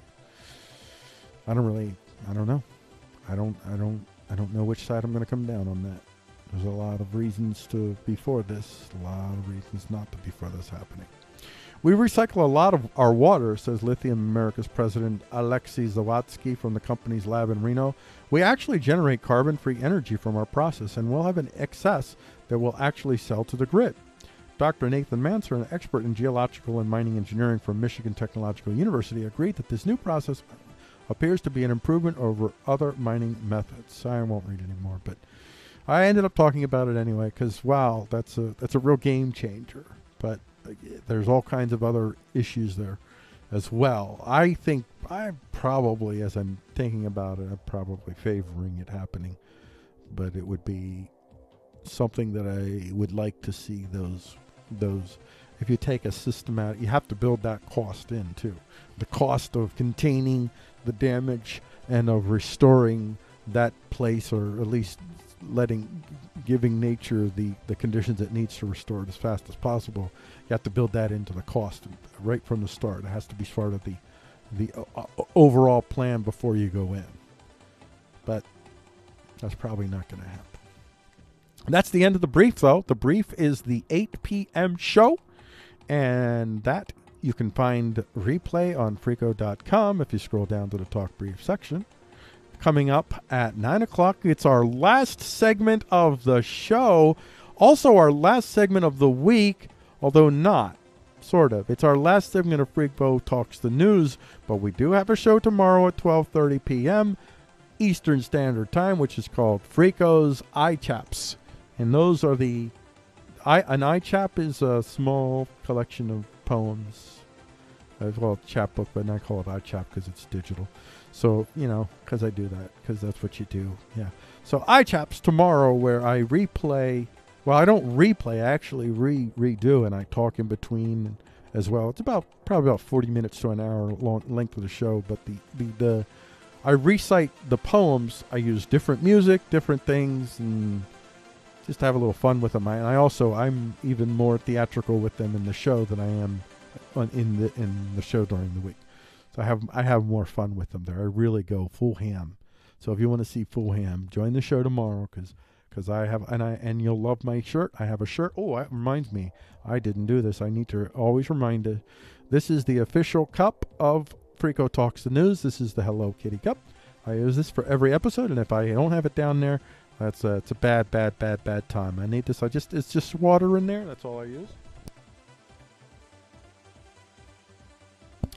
You see how artful I just turned off that microphone without making note of it, like I'm doing now, ruining the whole artfulness of it, but still pretty smooth. Turned it off as I took a sip. You see that? That's one of the reasons why you got the music in the background, so I can do that. Yay! All right. We'll see you on the YouTube channel at 9 p.m. for the Dialectical, which is when SJWs attack the LGBTQ. And they think they're constitutionalists. That's what you have to look forward to at 9 p.m. And hopefully everybody, even though everyone's going to disagree with me, hope everyone still loves me, man. I love you too. I love you all. All right, we're back to, well, hold on. Bad boy. I didn't turn the light off when I left the room. I got to turn the light off. Whew, so this article, before I even get to it, this article was, this is a story that I actually have kind of floated from. It's a little bit older, and it's been in my queue for a little while, and I kept not being able to get to it. And basically, I knew that this was going to be a long one. This was going to be something that I had a lot to say to a lot of people. And I knew that this is a big risk for me because I'll be saying things that can get people totally destroyed for the rest of their lives. So I'm doing that. And that's why I put in the beginning with my warning. I say, I'll do this as long as I can. As long as I can send the signal out, I'm going to keep trying to send the signal. That's all I can do. So, yeah. This is going to be an interesting dialectical. Let's get to it.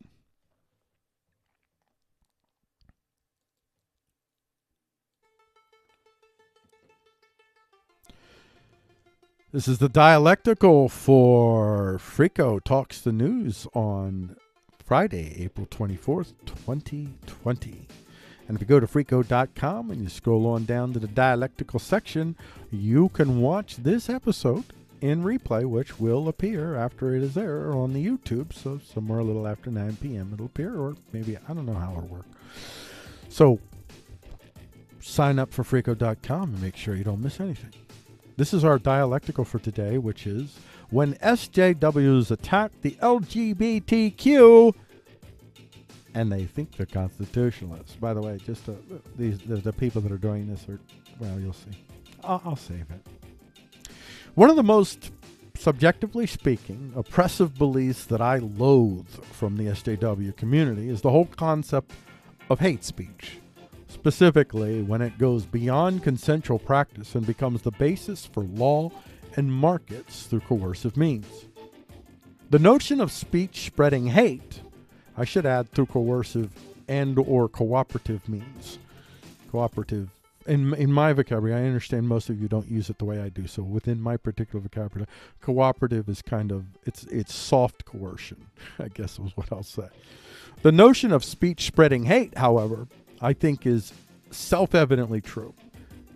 But how you choose to govern with that knowledge is where I depart from SJWism in general. What SJWs call hate speech, conservatives call vulgarity, indecency, immorality speech, or pornographic, or whatever their obscenities, their obscenities laws, and their code laws for the movies, all that stuff.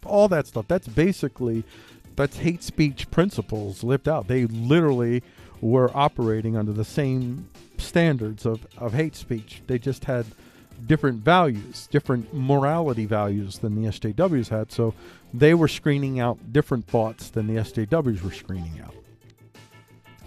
Well, this is the reason for the title. Well, wait, hold on. Let me back up here. I'll make sure. What SJWs call hate speech, conservatives call vulgarity, indecency speech. And they used similar life-destroying tactics in their authoritarian peripheries.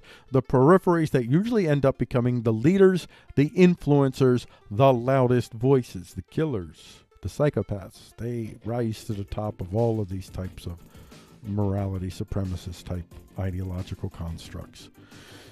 This is the reason for the title.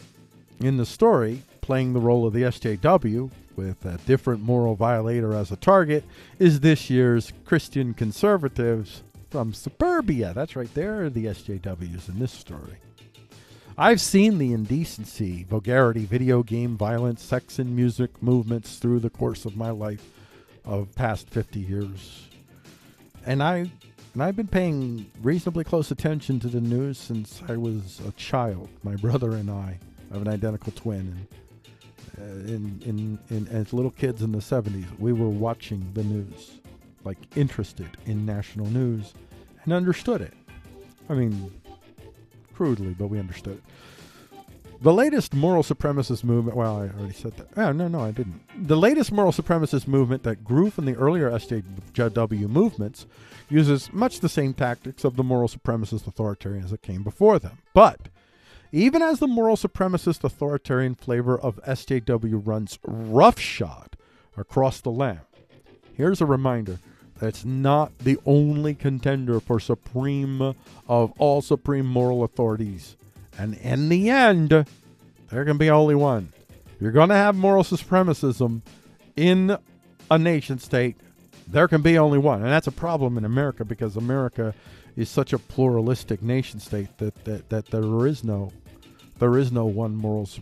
there is no one core morality that you could judiciously, consensually impose upon the rest of America, because any one of these is held by a small faction within America, and the rest of the factions don't fundamentally agree with you.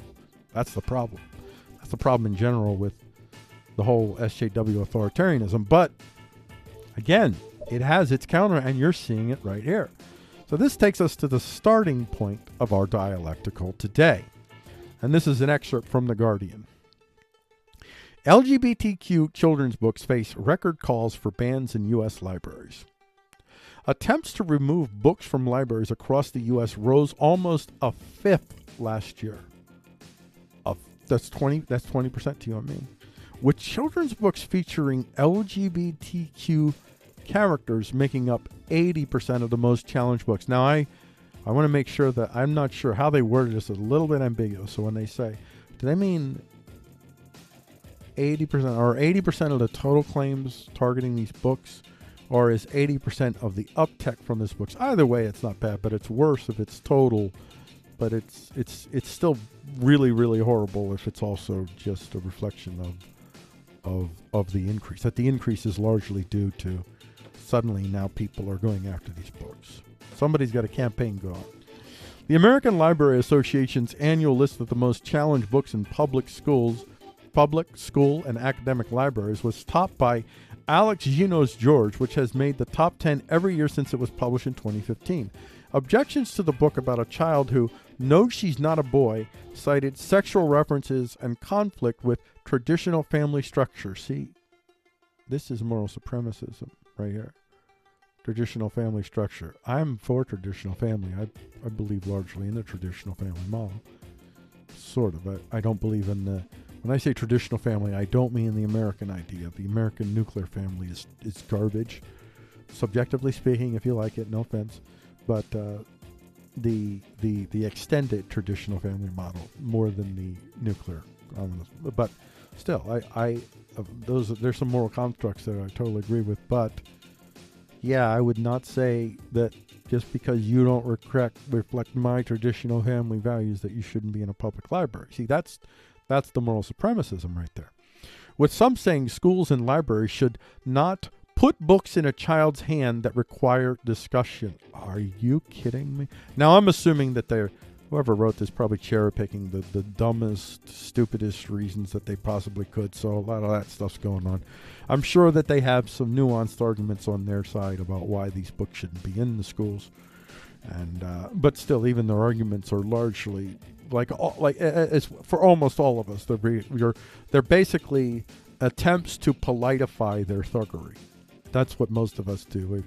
Their intellectual arguments to justify why it should be this way or that way is really just ways to politify our thuggeries. And this is a thuggery that's going on here.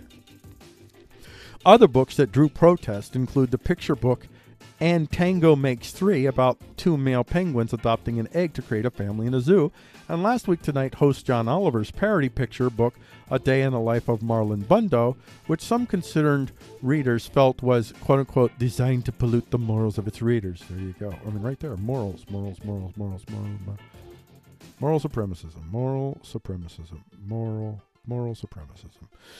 Written by Last Week Tonight writer Jill Twiss and dedicated to every bunny who has ever felt different, the bestseller about a gay rabbit was released just before Marlon Bundo's A Day in the Life of the Vice President, a children's book about Mike Pence's own rabbit. Now, this is the part where I really don't like that they did this. I do not like that they did this.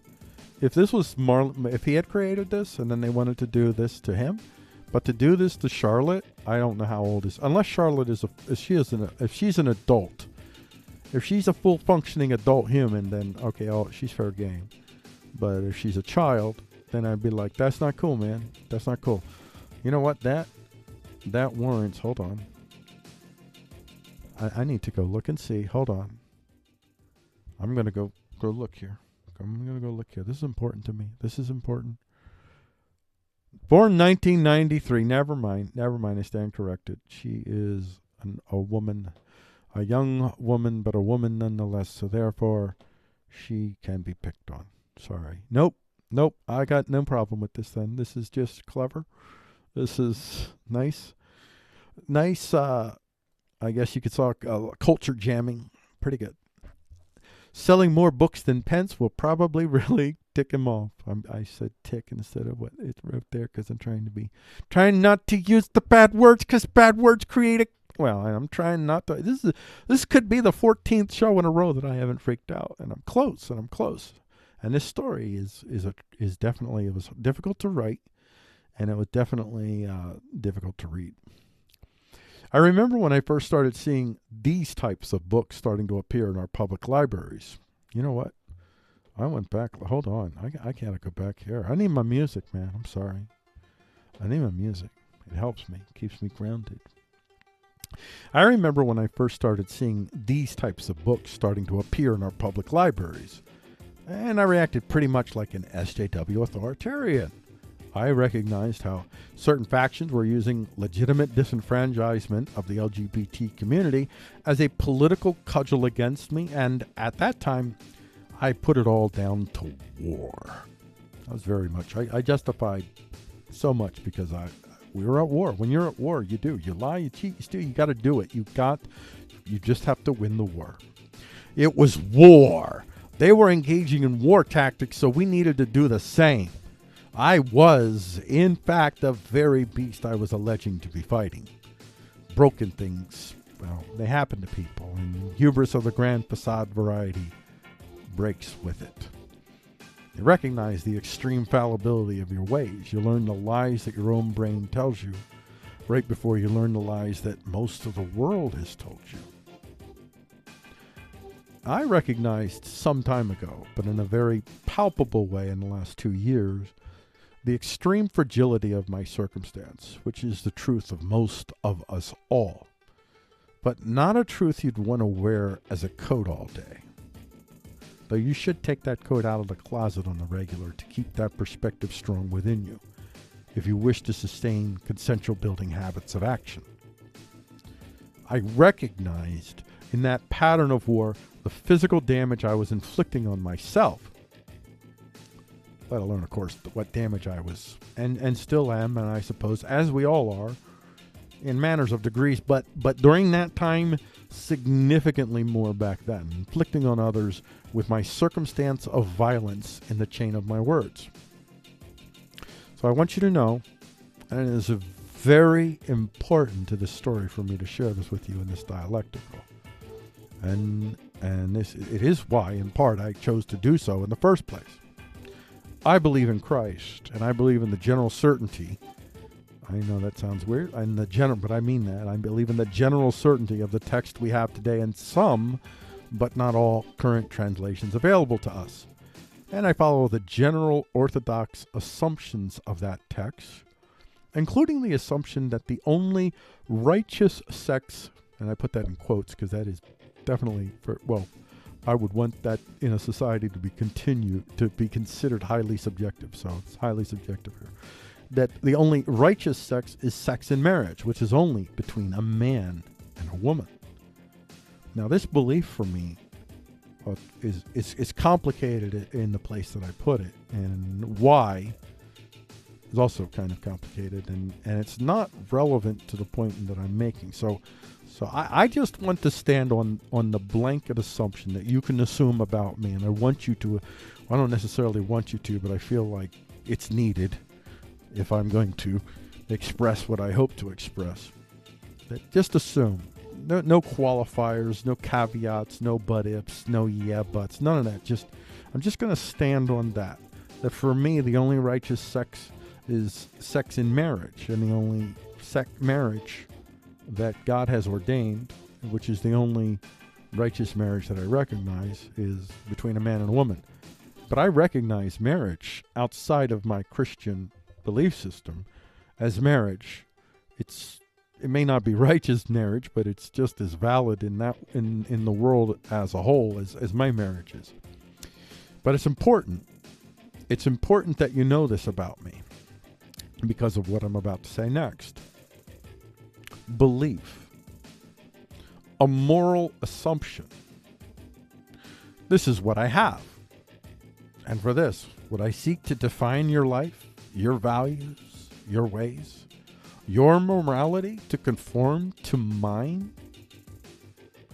Would I feel the need to share my belief with a woman associate, friend, relative when she brings her wife over with her? Not unless she asked.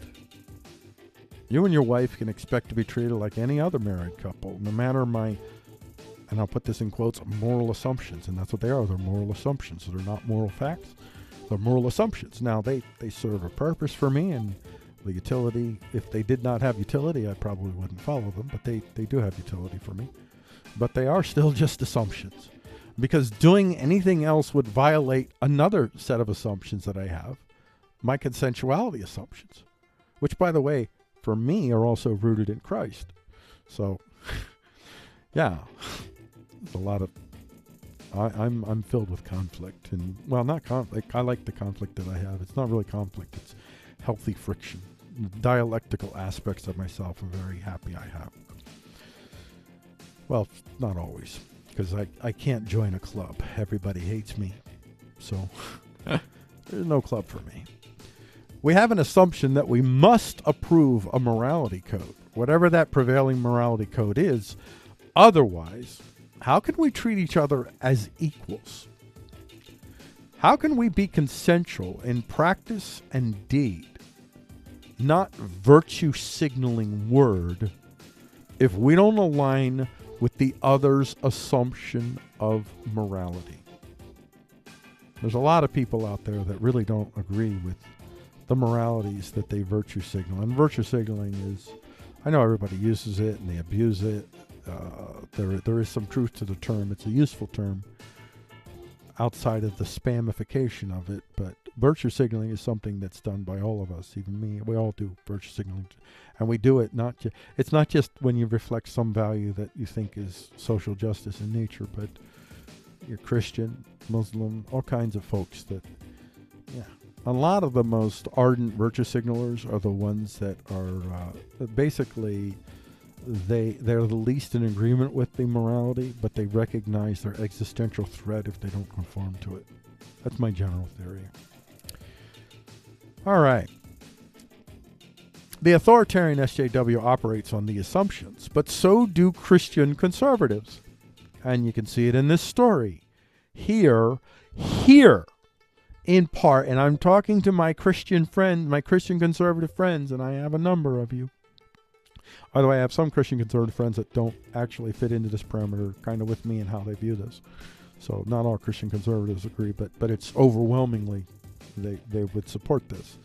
Here in part is why the folks from those disenfranchised groups feel this way about and I own the Christian part, but not the conservative part. I'm not a conservative. Values, because we use them as cudgels, as fists to stop the world from being what we think it shouldn't be, because we are certain we have the right way to live for everyone and mean to make sure that happens.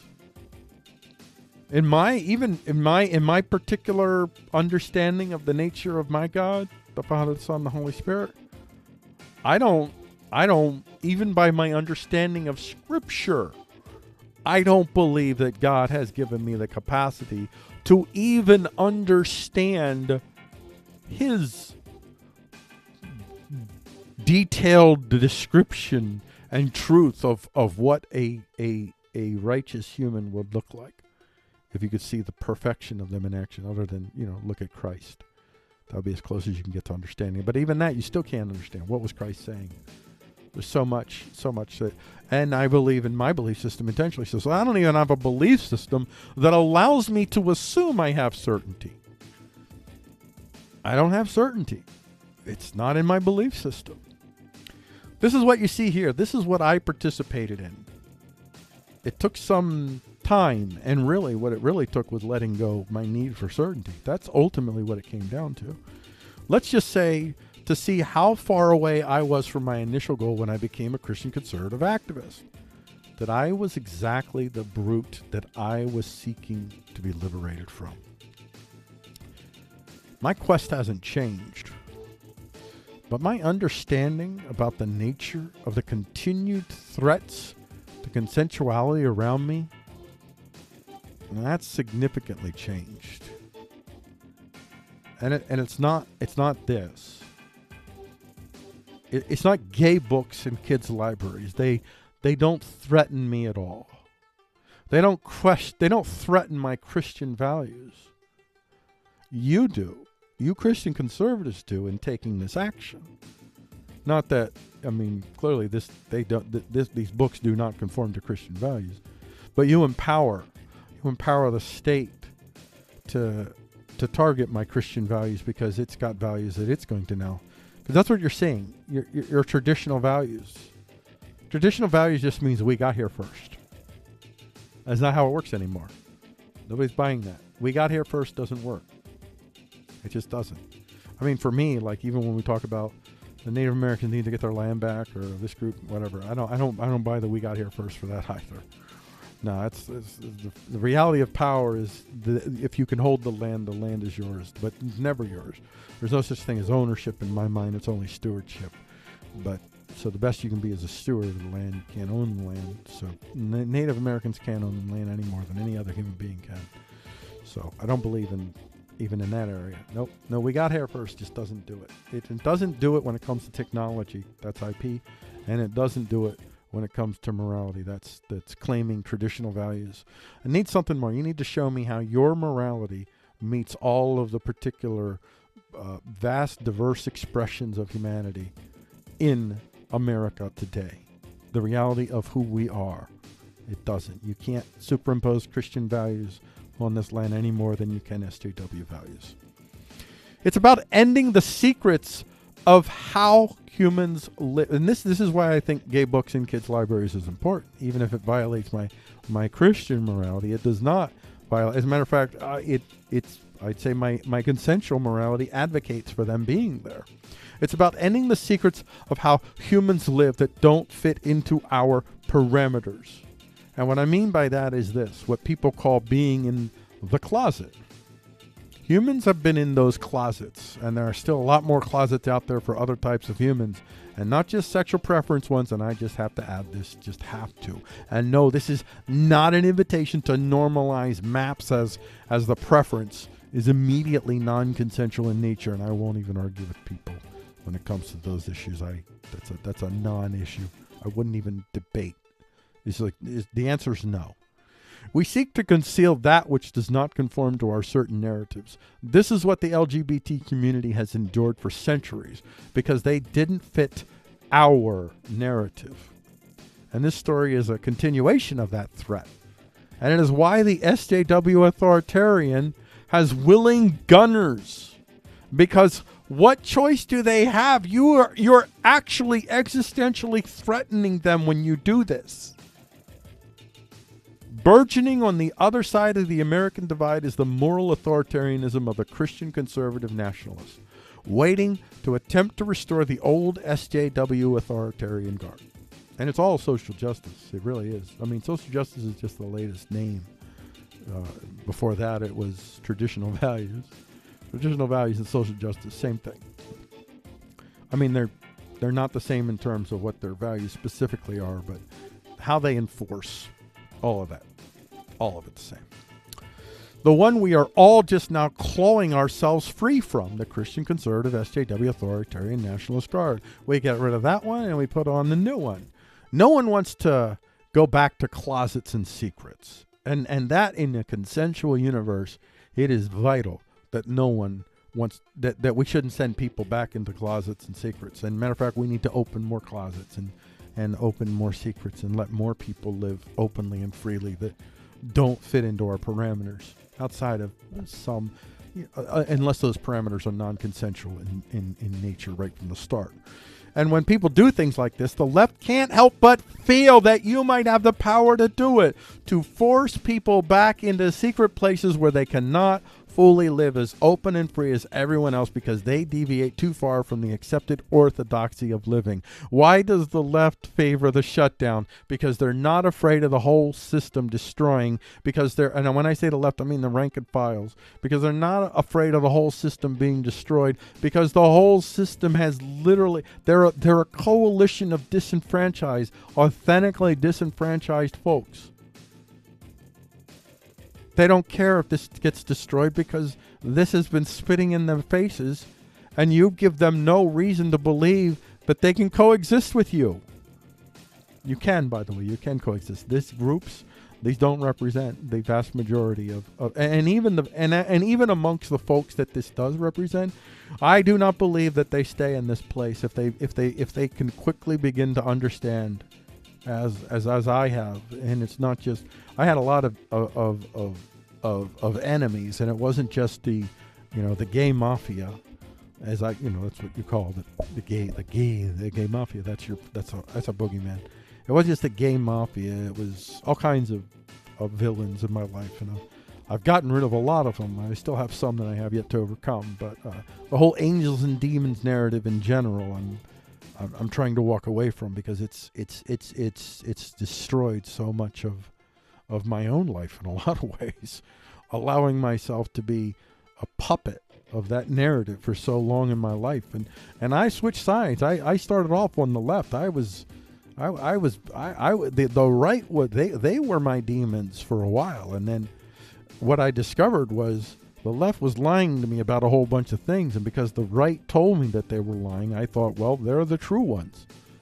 Only to realize that they were lying too. They all lie. That's why I've rejected all of them. I think the left, though, will be surprised at how many people would intervene. People not at all in the left. People who think homosexuality is a sin. Conservatives who have long made the connection between gay rights and the Bill of Rights, meaning it is not the job of the state to assure the right morality code on anyone if the state derives its legitimacy from individual empowering standards of the Bills of Rights, as our nation state allegedly is intended to be built upon, and I will extend this to the market, especially maybe all of the market, no matter your levels, but especially any market in which you have a small number of powerful de facto states. Yes, the Bill of Rights standards need to be applied to them, and I will say, yes, this means that the Christian baker bakes the freaking cake. I am not for showing up with guns to force people to bake cakes, but I would say that I don't know how you deal with it, but the baker, you can't violate the Bills of Rights, and you're violating their Bills of Rights if you're not going to bake the cake for everyone. That is discriminatory in nature. It's a violation of you're targeting them because of their lifestyles, or their, whether it's a lifestyle or a biology or some combination thereof. Either way, we've now learned. I think that many conservatives have learned that the whole notion, and I believe this for a long time, that corporations should exist outside the Bills of Rights is absurd. Corporations have godlike powers over us because we don't hold them to the Bills of Rights standards. Their legitimacy of power is only success. And success can come by murdering people, but if it's success, it's still legitimate. Their legitimacy of power should be the same as the government's. And to a degree, government's legitimacy of power is also success. Perception, of course. But fundamentally, it's the Bills of Rights, and that's what it needs to be on the market square as well. The market is a government in and of itself, so long as you have a government. The only way that you can have a free market is to not have a government, and I suspect that free market isn't at all going to look like capitalism. I also suspect it's not going to look like socialism or communism either.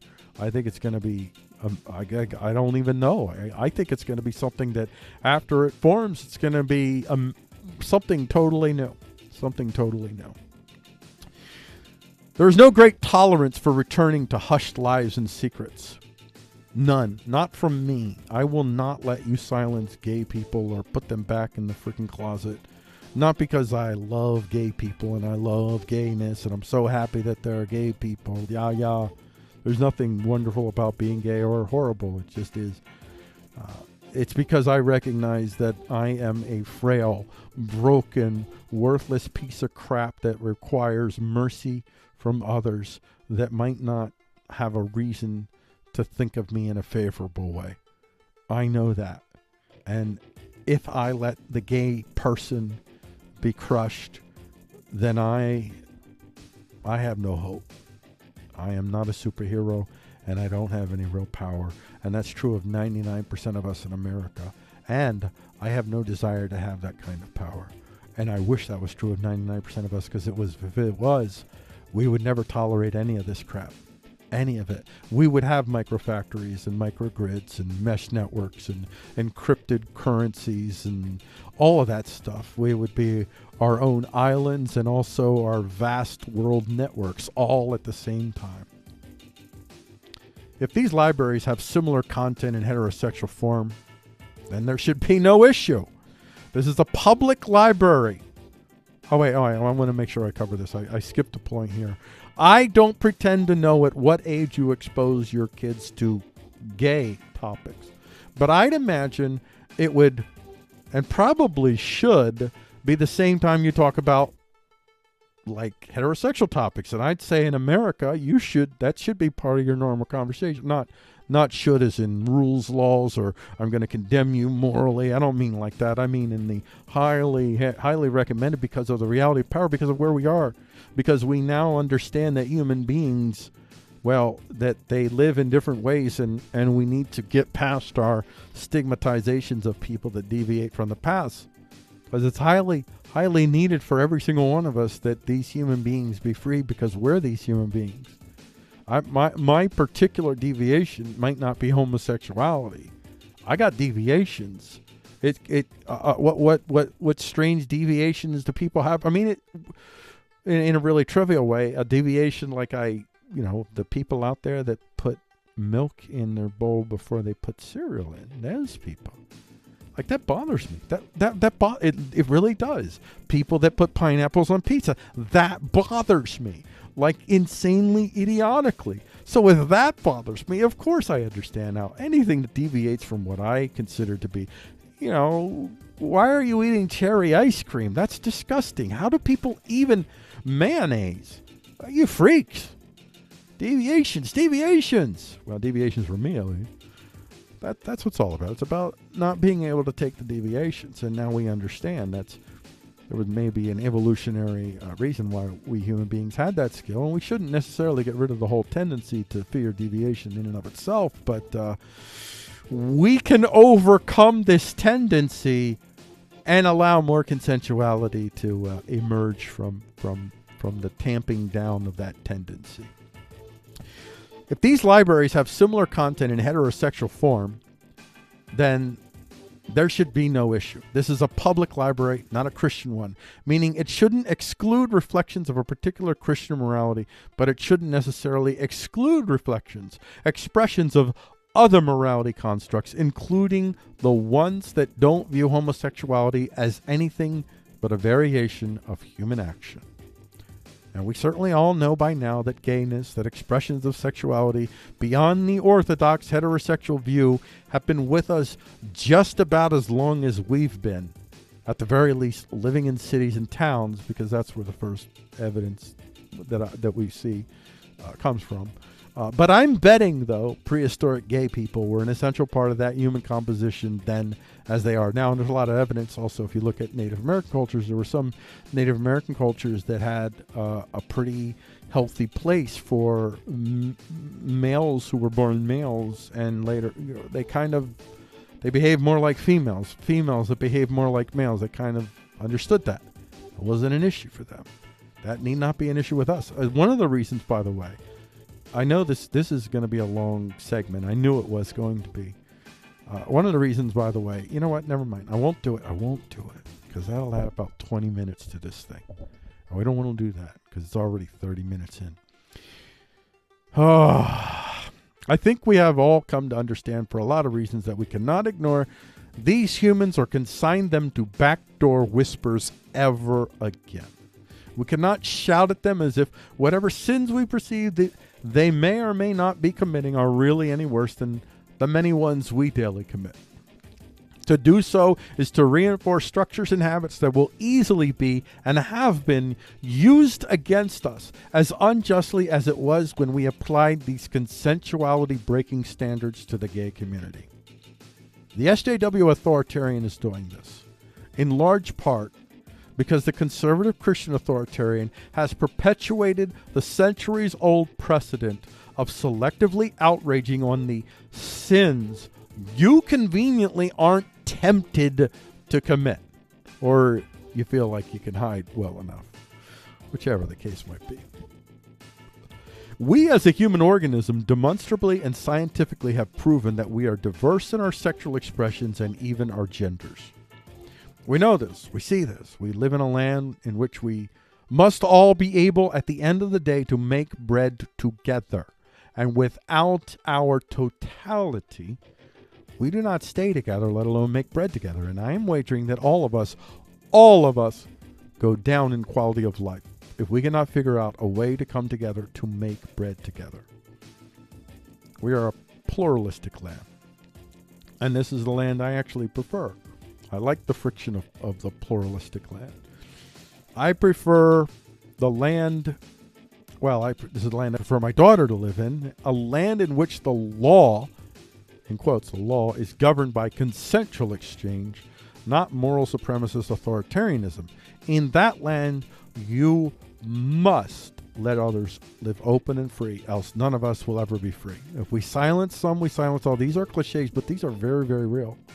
These are very real, and they're a bit hyperbolic, because if we silence some, do we literally silence all?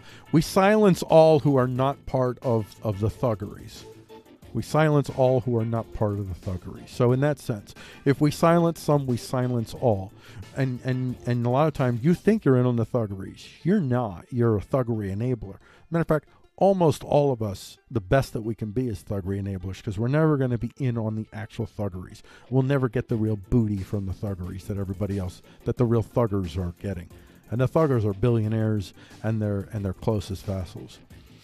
If we silence some, we silence all. We set the precedent or perpetuate the precedent that our personal morality should be writ in public squares, and we should ever impose by force our beliefs on others. For today it is your team winning with your particular beliefs, but lurking behind the stage are the next generations of yous, the next generations of long-term subversionists using your own standards to sneak in, only to muscle you out, setting up the next pattern of my morality is better than your morality. We who love consensuality, we who know our brokenness necessitates the mercy and grace of consensuality from others, should stand against this tyranny. Let the gay goods books alone. The dialectical is this: the morality conflicts need not be consensuality conflicts. In the land of the plural, the moralists are the impediment to the union. We all have our own moralities, but unless they can be applied to who and what we really are as a pluralistic, multiracial, multi-religious, multi-atheist, multi-gendered, multi-sexual nation universally, then they should not govern our markets or our laws. Now, I believe those universal, maybe I'll just say,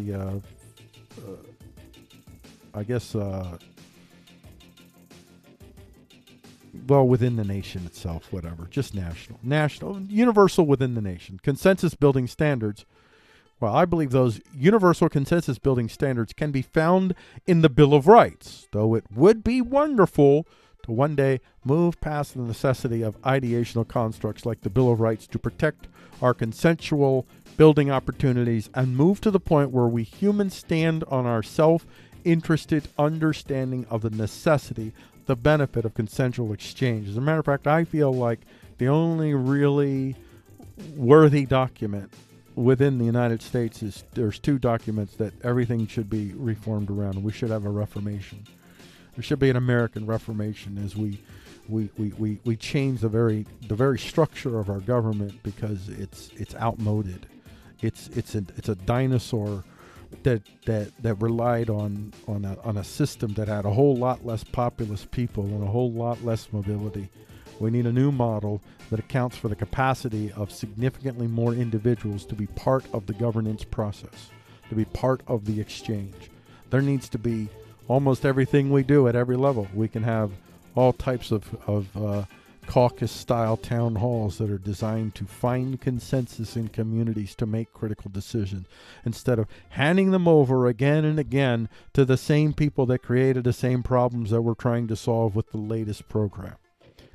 And the Bill of Rights is the only thing, well, the Bill of Rights and the Declaration of Independence, those two things are the only, you could throw out the rest of the Constitution. You only need those two things. And if you stay within those two parameters of the message of what the Declaration of Independence means and that the principles of the Bill of Rights, you will build a government that will be, I'll say, probably far more just, if consensuality is your idea of justice, and it is for me, far more just than the one we have today. One that will meet the needs much more effectively of all of its citizens, rather than be a reflection of power of a particular faction that will serve its faction while it almost lost my day, while it puts a pencil in the eye of the other factions, which are usually the majority of the country, because usually whoever represents the winning faction really represents a faction within that faction. So it's almost always the whole country that is the target of the faction that wins, the faction within the faction that ends up winning.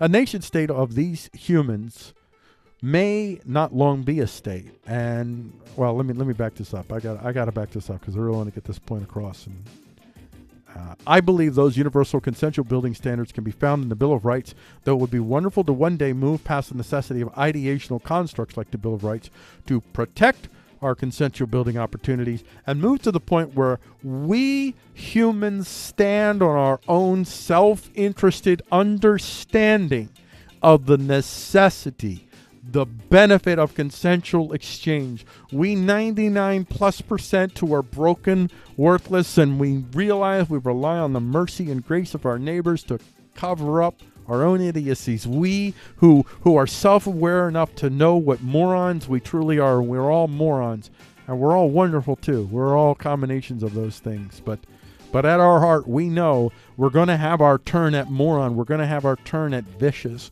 We're going to have our turn at evil. We're going to have our turn at immoral. We're going to have our turn at assumptions that have led us to do bad things to good people. We all have our turn at that, and we're doing it now, and we'll always do it, because that's also part of the nature of humanity. And even the most self-aware have a hard time controlling the times that they fall into a vortex that leads them to non-consensual action. A nation state of these humans may not long be a state. And that would suit my preference just fine. America can be the beacon of the plural, but only if you shut the freak up about gay books in kids' libraries. Although if you don't want to shut the freak up, I'm not for any laws trying to tell you to shut the freak up. And I'm not for anyone destroying your businesses for doing this. I just wish you'd shut the freak up. I'm appealing to your sense of consensuality to understand you are not helping me or yourself, unless, of course, you're a superhero or you're one of the Citadelians or you're one of the close vassals. Unless you're one of those, you should be on my side, because we're all in the same boat together. We poors, we broken, we powerless, we defenseless. We can be an invincible army as a community that is gathered around the standards that all of us can actually operate on, that don't violate our own particular morality assumptions. America can be the beacon of the plural, but only if you I bears repeating it. We are all over it. We're just over it, kids. And we want to move past the pain and into the process of restoring, and maybe even creating for the first time opportunities for a consensual exchange between such diversities of human life. Imagine if America truly became the place where the Muslim and the Christian walked side by side, planting a garden together. A Muslim and a Christian chose, and I don't know why I'm Christian, so that's like the stereotypical antithetical to Christian, Muslim, or atheist. I picked the Muslim because some Muslims kill Christians for being Christians, and some Christians kill Muslims for being Muslims. So that was a good one, as far as I see it. Muslims and Christians, that they end up, I have this idea of these homestead acres where you have families that they buy the land together, but they buy certain parts of the land are theirs. They have their own islands, their own little castles. So if they ever chose, they can turtle up if they want to. So they have that power. They have that capacity. They're not dependent on, but the richness of their life, the opportunities in their life are much greater if they're operating in consensuality with their neighbors who literally you share, like you own property together. You own property where the both of you are doing a really cool vertical farm tower together because you do it better, and maybe the whole community has other stuff that you're operating that's larger scale that you guys can all do more collectively. And that could be Muslims and Christians that are living together, and you're finding, and what you'll probably find initially as these things grow is that that's the way it'll have to be. It'll be Muslims, Christians, atheists, conservatives, progressives, but one thing they'll all have in common is they'll not be afraid to let go of their certainty, and they'll understand the practical necessity of consensual relations with those, even especially, but really even with the ones you share, especially with those that don't share your morality assumptions. That we have the capacity to build communities together, even with our various morality assumptions. And the Bill of Rights standards are the vehicles that will allow that to happen. And there you go. That's the end of this. That's the end of the show. That is the end of the show. Well, not quite for the live stream, but for you here on the Action Batsa YouTube channel, that's the end for you. This is the longest segment that I have done so far, and God help me. I hope I never, I hope I don't often have a segment this long, but sometimes I will. 45-minute segment. That's a bit much, sir. It's a bit much. There you have it. Thank you for joining us. We'll, if you come back to this channel tomorrow at 4 p.m., between 4 p.m. and 8 p.m., you'll see the 5 poems posted, and it'll just be the poems, not even the bits in between that I do on the show tomorrow. See you then. And don't forget Monday. We'll be back Monday, 4 p.m. Eastern Standard Time, with the first headline segment for Frico Talks the News. Well, I've definitely, I knew the length of that, I don't know what to say about that. I knew it was going to happen. This is why I kept putting it off. Maybe I waited till the last day when I could afford to do this, but I knew I had a lot to say, and I wanted to say a lot about that. And I think that this article, to me, what's going on here, it's in as much as anything can be perfect, it's a perfect vehicle to illustrate some of the principles that I believe in. Even if just archiving them, whether it's only me that goes back and listens to these or not, and I'm broadcasting my signal, the message. There is a way that we don't have to live in fear of one another like we do. That I hope, if I could do anything through this show, that that would be the thing, that there is a way. And well, there's multiple ways, but all couched within some fundamental principles and standards. Not being a slave to whatever you're building, not being owned by things that you create, not and that is one of the biggest reasons why we need certainty.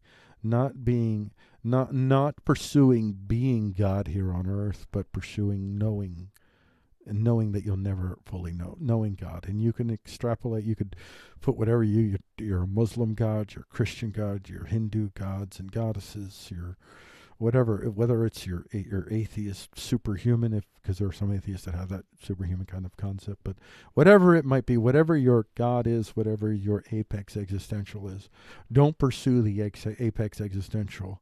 Pursue an understanding of the apex existential with an understanding that you'll never fully know. You'll never fully know. You're never going to have the answers.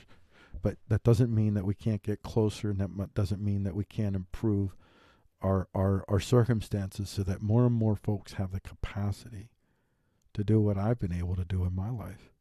Think.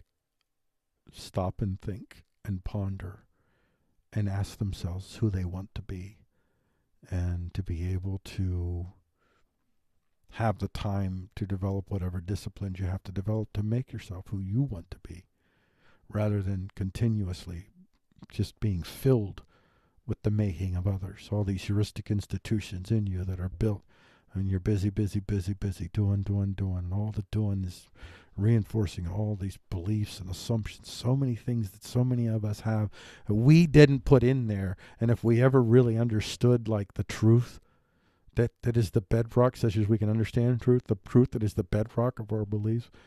I don't know how many times I've experienced that in the course of my life. It began when I was 9 years old. And even at 9 years old, at 7, I was 7. I was 7 years old when I first began to realize that the world was lying to me, and I had to figure out things on my own, but I didn't quite catch on. But even as I knew that at 7, I was still being filled, and I'm still being filled to this day in ways that I'm not even processing. So it's an ongoing battle to constantly find. Well, you don't want to get too nuts with it; it'll drive you crazy. You gotta, at some level, allow yourself the freedom to be wrong, I guess, and which is why you need a consensual world, because you want to have the freedom to be wrong, and you want to have a world that has mercy and grace upon you when you are wrong, not a world that would destroy you. And if you want to destroy me because I believe homosexuality is a sin, that's the world we live in. And you can't imagine that. I couldn't imagine that somebody could think that that Christianity was evil and still be a friend of mine.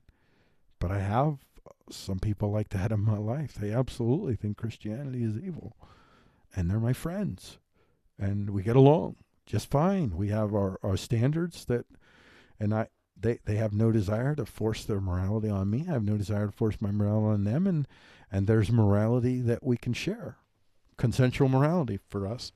For a lot of these folks, the consensual morality is more based on anarchist standards. But consensuality is a big part of anarchism for a lot of folks as well.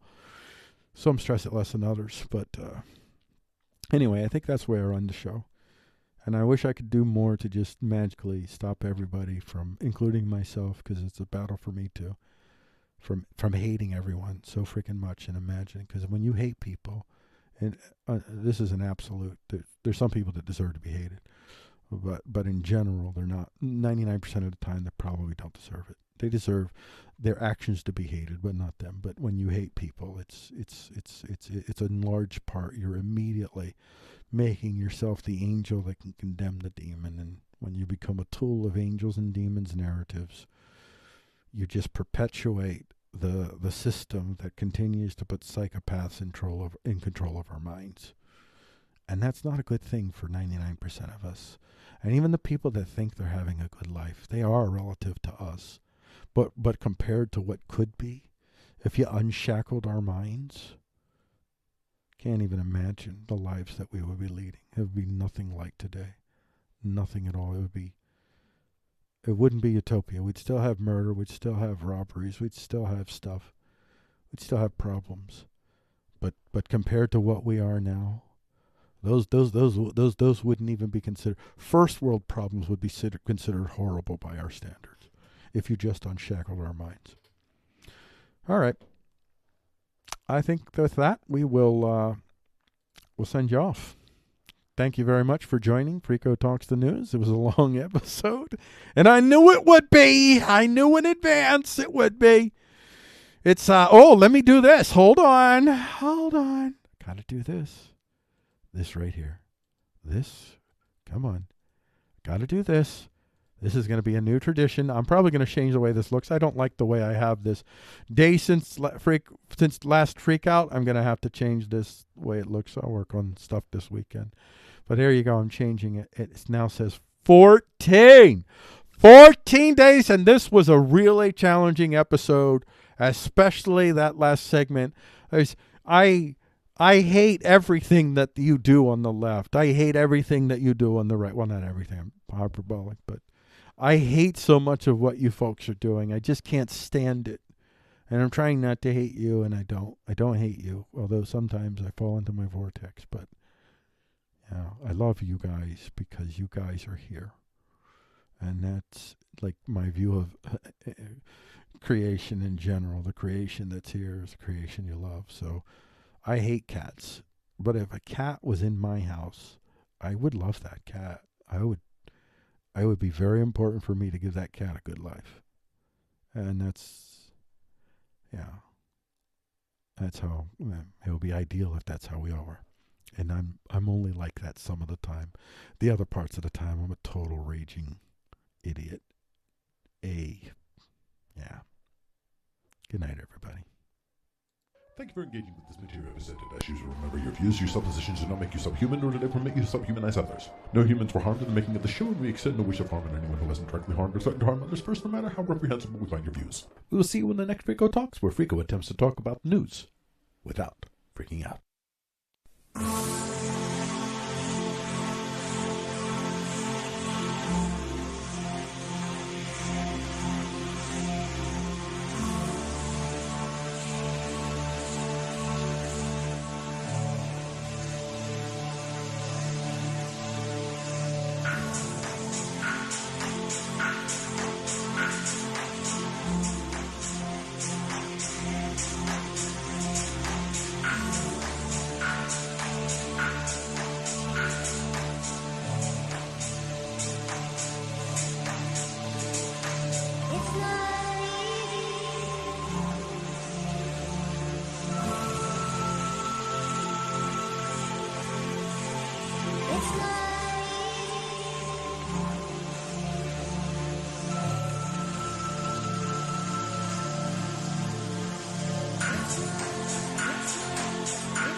It's not